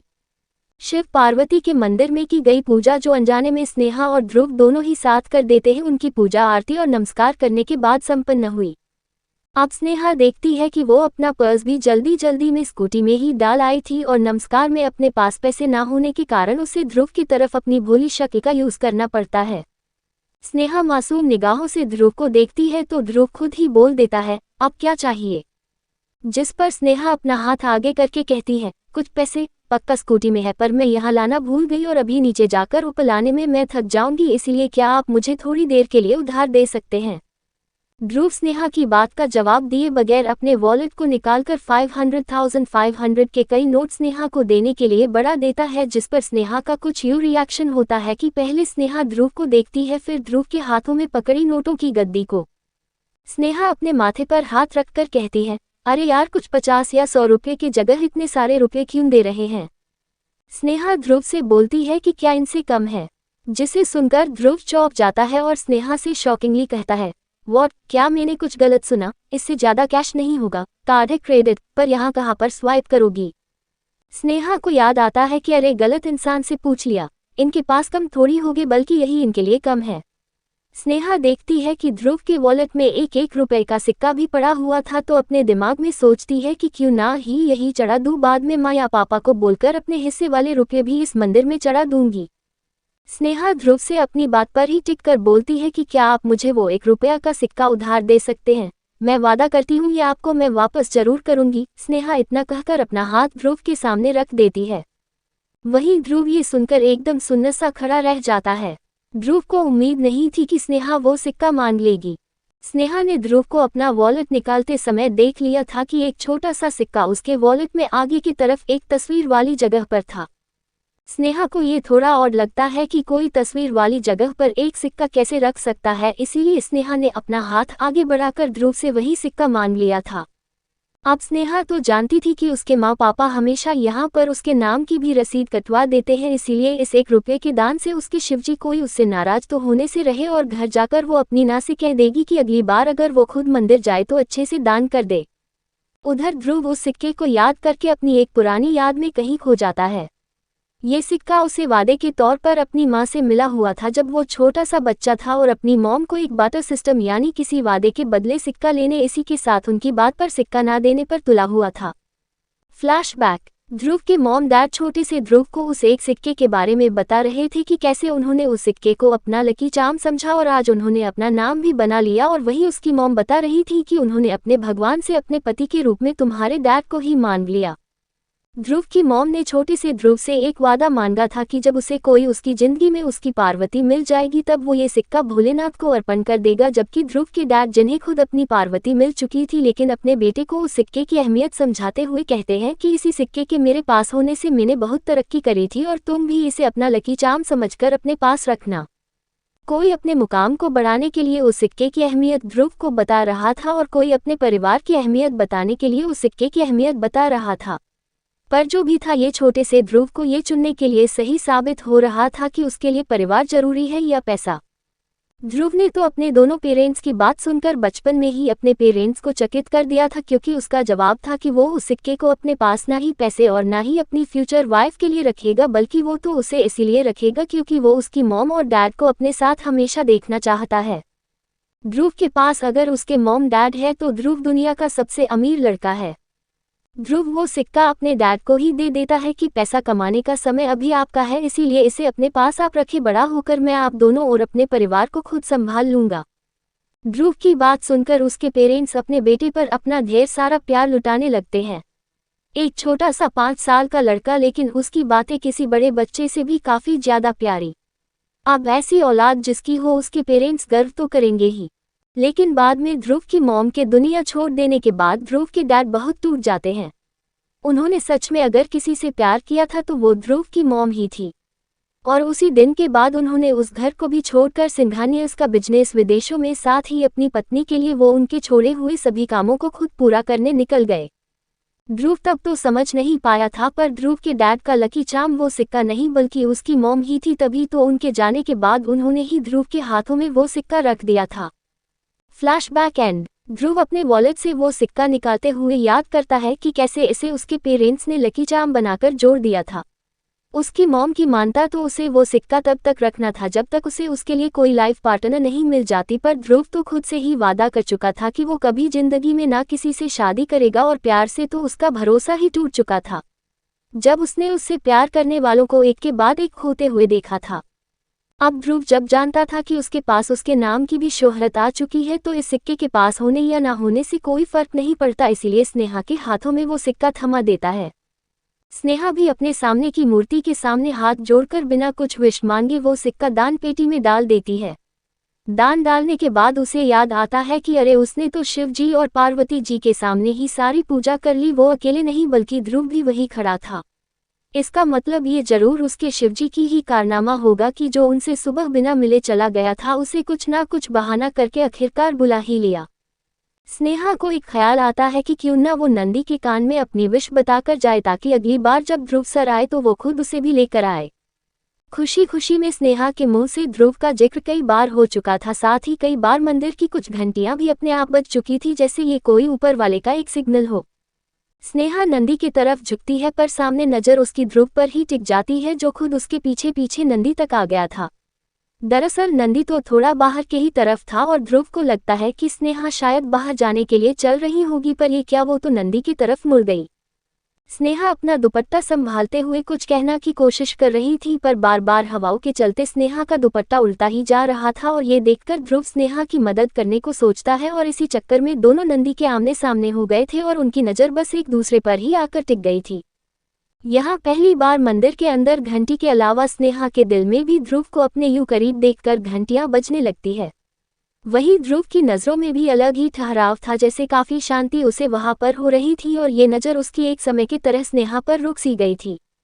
दोनों इसी तरह एक दूसरे को देखते देखते नंदी के कानों तक भी पहुंच जाते हैं और स्नेहा जो पहले कहना चाह रही थी कि अगली बार ध्रुव उसे भी लेकर आए, उसके जगह ये कह देती है कि उसे ध्रुव मिल जाए, चाहे उसका कितना भी इंतजार क्यों न करना पड़े।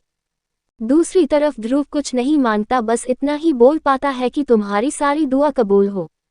ये अब तक का इन दोनों का सबसे बेस्ट आई कांटेक्ट था। दोनों के लफ्ज एक दूसरे को सुनाई नहीं देते, पर कुछ ही देर में ध्रुव को याद आ जाता है कि वो यहाँ पर मंदिर के लिए या भगवानों के लिए नहीं आया था, बल्कि स्नेहा को घर ले जाने के लिए आया था। उसे यकीन नहीं आता कि वो कैसे इतने देर तक यहाँ पर रुक सकता था। तुरंत मूर्ति के उल्टी दिशा में मुड़कर स्नेहा से कहता है कि अगर उसका हो गया हो तो क्या वो बाहर चलने का करेगी। किसी भी टाइम पर बाहर बारिश होने के आसार है और कल उन्हें सुबह निकलना भी है। वो नहीं चाहता कि उनके साथ कोई बीमार लड़की ट्रैवल करे। इतना कहकर ध्रुव नीचे जाने लगता है, पर स्नेहा तुरंत उसके पीछे पीछे भागकर आने लगती है। बात तो ध्रुव की बिल्कुल सही थी, क्योंकि वैसे भी मंदिर में अभी एक भी इंसान नहीं दिख रहा था, साथ ही अंधेरा अब होने भी लगा था, इसलिए स्नेहा फुदकते हुए ध्रुव के पीछे पीछे सीढ़ियां से उतरने लगती है। उधर बाहर तरुण के पेशेंस भी जवाब दे रहा था, साथ ही तनु ने बाहर रो रो कर उसका भी दिमाग खराब कर दिया था। अब उसके पास यही चांस बचता है और वो इस बार तनु को छोड़ने की बात सोचता है, क्योंकि तनु आखिर जाएगी भी तो कहाँ, रहना तो उसे देहरादून में ही होगा। मैं बात थी उस स्नेहा को आज यूज करने की, क्योंकि कल के दिल्ली जाने की बात तो स्नेहा अपने मुंह से ही उन सभी को बता चुकी थी। तरुण अपने एक बंदे से कहता है कि आज फ्रेश माल का मजा लेते हैं, ये कहाँ भाग कर जा पाएगी, इसके मजे तो हम फिर कभी भी ले सकते हैं। जाओ इसे इसके घर के पास छोड़कर आ जाओ। उसका बंदा ऐसा ही करता है और तनु को उसके घर छोड़ने चला जाता है, पर उसका रोना अभी तक रुकने का नाम नहीं ले रहा था।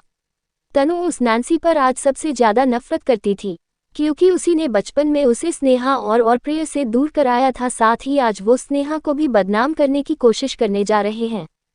तनु अभी रास्ते में ही थी कि उसे एक गाड़ी जो उसने अपने कॉलोनी के आसपास देखी थी जब से स्नेहा देहरादून आई थी, वो मंदिर वाले रास्ते में जाती हुई दिखती है।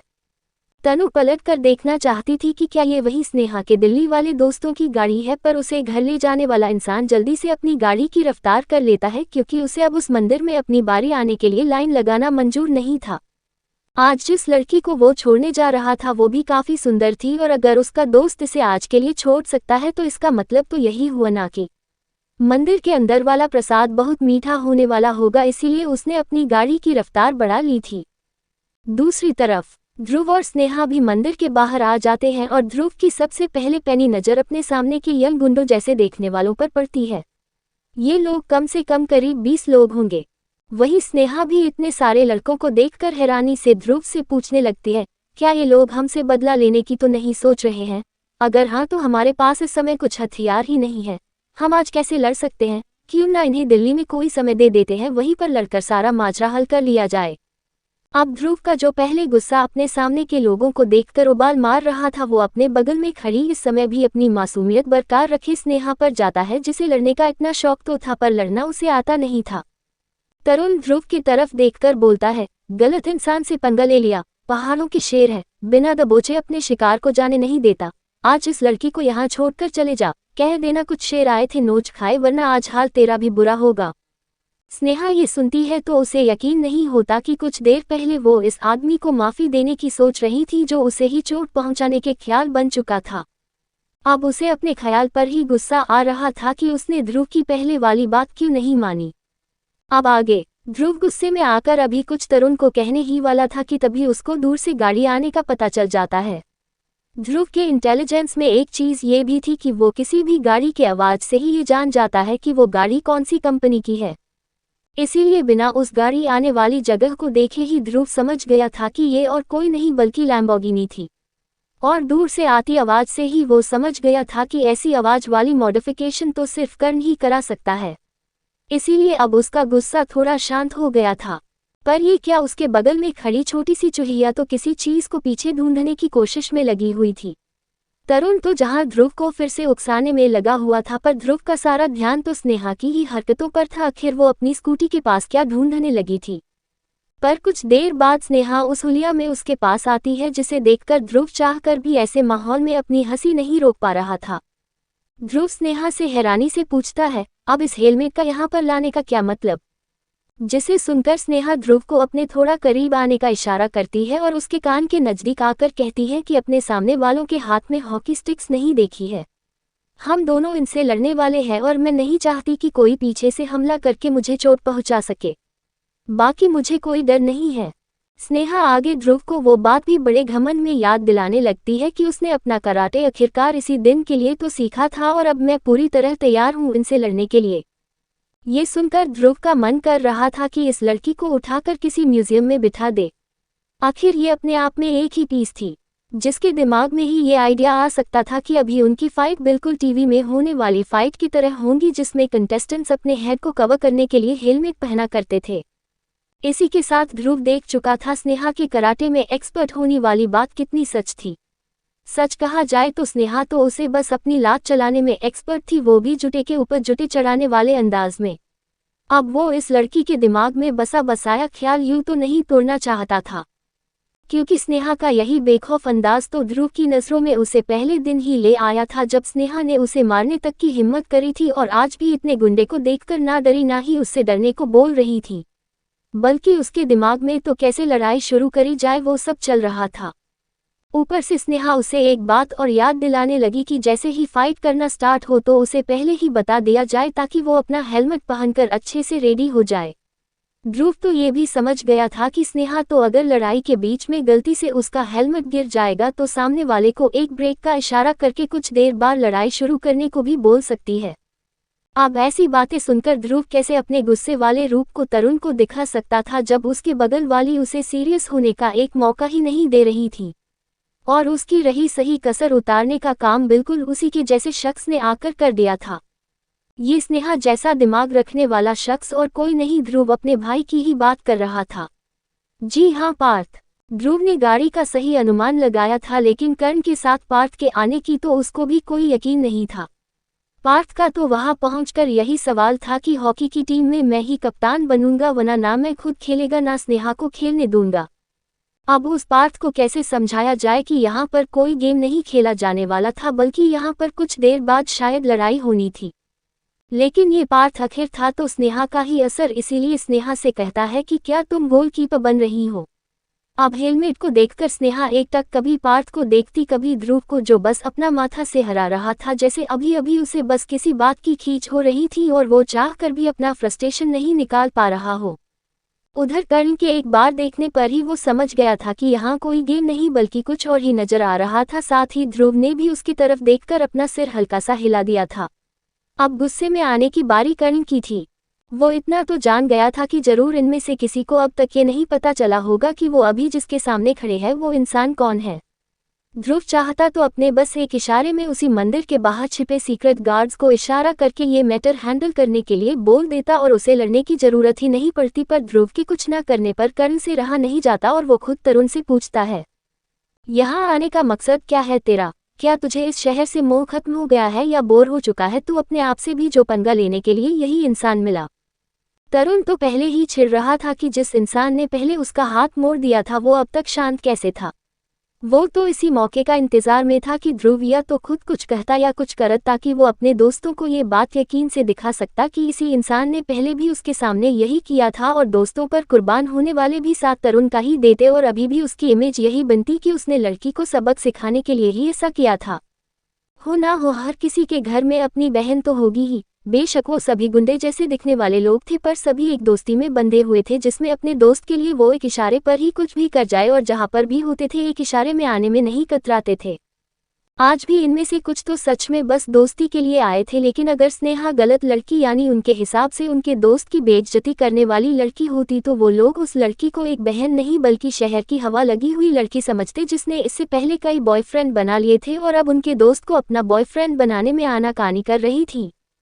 अजीब बात है ना, अगर लड़का एक के बाद एक लड़की को अपनी गर्लफ्रेंड के टैग लगाकर छोड़कर दूसरी लड़की ढूंढ लेता तो ये लड़के उस लड़की में ही कमी निकलने लगते, पर अगर उन्हें ये पता चलता कि एक लड़की का एक से ज्यादा कभी बॉयफ्रेंड बना हो तो वो लड़की को ये सभी गलत निगाहों से देखते, साथ ही उसकी हर जगह बदनामी करने से भी नहीं कतराते। इसीलिए उस बदनामी के डर से जो लड़की का ब्रेकअप तरुण से हो जाता वो दूसरी बार इन्हीं दोस्त के साथ नजर आती और बारी बारी सभा नंबर भी आ जाता। अब ये सारे इतने भी सीधे नहीं थे जो एक बार यूज हुई लड़की को खुद हाथ न लगाए और इसी तरह वो लड़की इनका शिकार बन जाती और इनकी दोस्ती भी वक्त के साथ साथ बहुत मजबूत हो जाती। अब स्नेहा के खिलाफ भी शायद उसने इनके दिमाग में यही डाला था कि स्नेहा का एक बॉयफ्रेंड दिल्ली में है और एक यहाँ पर, और अभी कर्ण और पार्थ को स्नेहा के इतने नज़दीक देखकर इन्हें भी तरुण की बात पर यकीन आ जाता कि ये लड़की बस एक use and throw type doll है जिन्हें यूज करने का अब उनका अधिकार है। तरुण कर्ण की बात सुनकर कहता है कि तुम लोगों ने मजे कर लिए हो तो अब हमें भी करने दो, पक्का वादा है बस फूल की खुशबू लेंगे, इसे तोड़ने की हिम्मत नहीं करेंगे, साथ ही कुछ खुशबू छोड़ भी देंगे ताकि बाद में दिक्कत आप लोगों को नहीं हो। अब तरुण की ये बात तो पार्थ के साथ सभी लड़के समझ जाते हैं, साथ ही पार्थ और कर्ण के सिर में अब उन लोगों को अच्छे से सबक सिखाने का फितूर सवार हो गया था। अपनी बहन के लिए ऐसे लफ्ज सुनकर उसका खून उबाल मार रहा था, पर मासूम सी स्नेहा अपने बगल में खड़े पार्थ से कहती है कि फूल, क्या इन्हें बस फूल चाहिए था, इसके लिए हॉकी लाने की क्या जरूरत थी, पहले बता देते तो मैं। इससे आगे स्नेहा के लफ्ज उसके मुंह में ही रह जाते हैं क्योंकि ध्रुव उसे एक गुस्से वाले लुक्स दे रहा था। अब वो क्या बताए इस लड़की को कि लड़कों की डबल मीनिंग में क्या क्या मतलब निकल कर आ सकता था। इससे पहले स्नेहा अपना फिर कोई ऊटपटांग सा लॉजिक लगाने लगती। ध्रुव जो इतने देर से चुप खड़ा तरुण की बकवास सुन रहा था, अचानक पार्थ और कर्ण से कहता है, अब तो तुम अपनी बहन से बदतमीजी करने वालों के साथ जो करना चाहो करो, लेकिन रात से पहले घर आ जाना। स्नेहा की माँ को एक वादा किया था, इसीलिए स्नेहा को लेकर मैं जा रहा हूँ। ध्रुव की बात सुनकर इससे पहले तरुण तिल मिलाए हुए कहता, स्नेहा ही मना करने लगती है कि उसे लड़ना आता है और उसने कराटे सीखे इसी दिन के लिए थे कि वो कभी डर के पीठ दिखाकर ना भागे। पर ये सुनकर तो पार्थ और कर्ण एक दूसरे की तरफ देखते तो कभी स्नेहा के तरफ, फिर खुद ही ध्रुव को बोलने लगते कि आज उन्हें लगता है कि ध्रुव और स्नेहा को घर जाना चाहिए। घर पर वैसे भी स्नेहा की मां ने उन्हें स्नेहा को लाने के लिए ही कहा था, साथ ही इनको तो वही अब देखेंगे। अब भाई के सामने अपनी बहन के बारे में बकवास सुनने के बाद तो कर्ण और पार्थ ध्रुव के मना करने पर भी नहीं रुकने वाले थे, पर इससे पहले उन्हें स्नेहा को यहाँ से भेजना था और स्नेहा अंत में अगर किसी के सामने कभी कभार डरती थी तो वो शख्स पूरी दुनिया में एक ध्रुव ही था। हुआ भी कुछ ऐसा ही और स्नेहा को ध्रुव की बात मानने ही पड़ी और उसे अपना हेलमेट भी पार्थ को दे दिया क्योंकि उसके हिसाब से कर्ण को भी फाइटिंग आती थी, जो बात कर्ण ने स्नेहा से कॉलेज में बहन बनाने के समय ही बता दिया था, पर पार्थ का उसे नहीं पता था, इसीलिए उसे लगा कि शायद हेलमेट की जरूरत पार्थ को पड़ सकती है। इसके बाद ध्रुव ने अपने हाथ से कुछ एक्शन किया था, इसी के साथ वो स्नेहा का हाथ पकड़कर अपनी गाड़ी की तरफ ले जाने लगा, पर ये क्या, स्नेहा ध्रुव की गाड़ी के बजाय अपनी स्कूटी की तरफ भागी। ये क्या, ये देखकर तरुण भी बौखलाकर अपने गुंडों को उन तीनों पर हमला करने के लिए बोल दिया। अब इतने सारे लोगों के सामने ये तीन निहत्थे लड़के कितनी देर टिक पाते, साथ ही उन्हें उम्मीद थी कि अगर कई लड़के एक साथ स्नेहा को दबोचने लगेंगे तो स्नेहा आखिरकार कब तक अपनी कराटे से उनको रोक पाएगी, आखिरकार थक हार कर उन सभी को वो अपने कब्जे में ले ही लेंगे।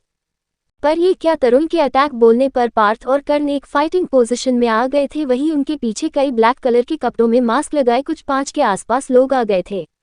इनके अंदाज, कपड़े और एक्शन एक से ही लग रहे थे, साथ ही इनमें से 2 लोगों ने कर्ण और पार्थ को अगल बगल से घेर लिया था और 3 इनके पीछे खड़े थे। इनके अचानक आने से तरुण एक पल हैरान हुआ, पर अभी भी उसके साथ करीब 20 के आसपास लोग थे और वो बस 9 लोग। क्या लगता है दोस्तों, आखिरकार कौन थे ये 5 अनजान लोग? क्या स्नेहा ध्रुव के साथ जाने में मान जाएगी? आखिर ध्रुव इसे किस तरह मना पाएगा? जानने के लिए पढ़ते रहिए स्नेहा और ध्रुव की कहानी जब मिले हम तुम।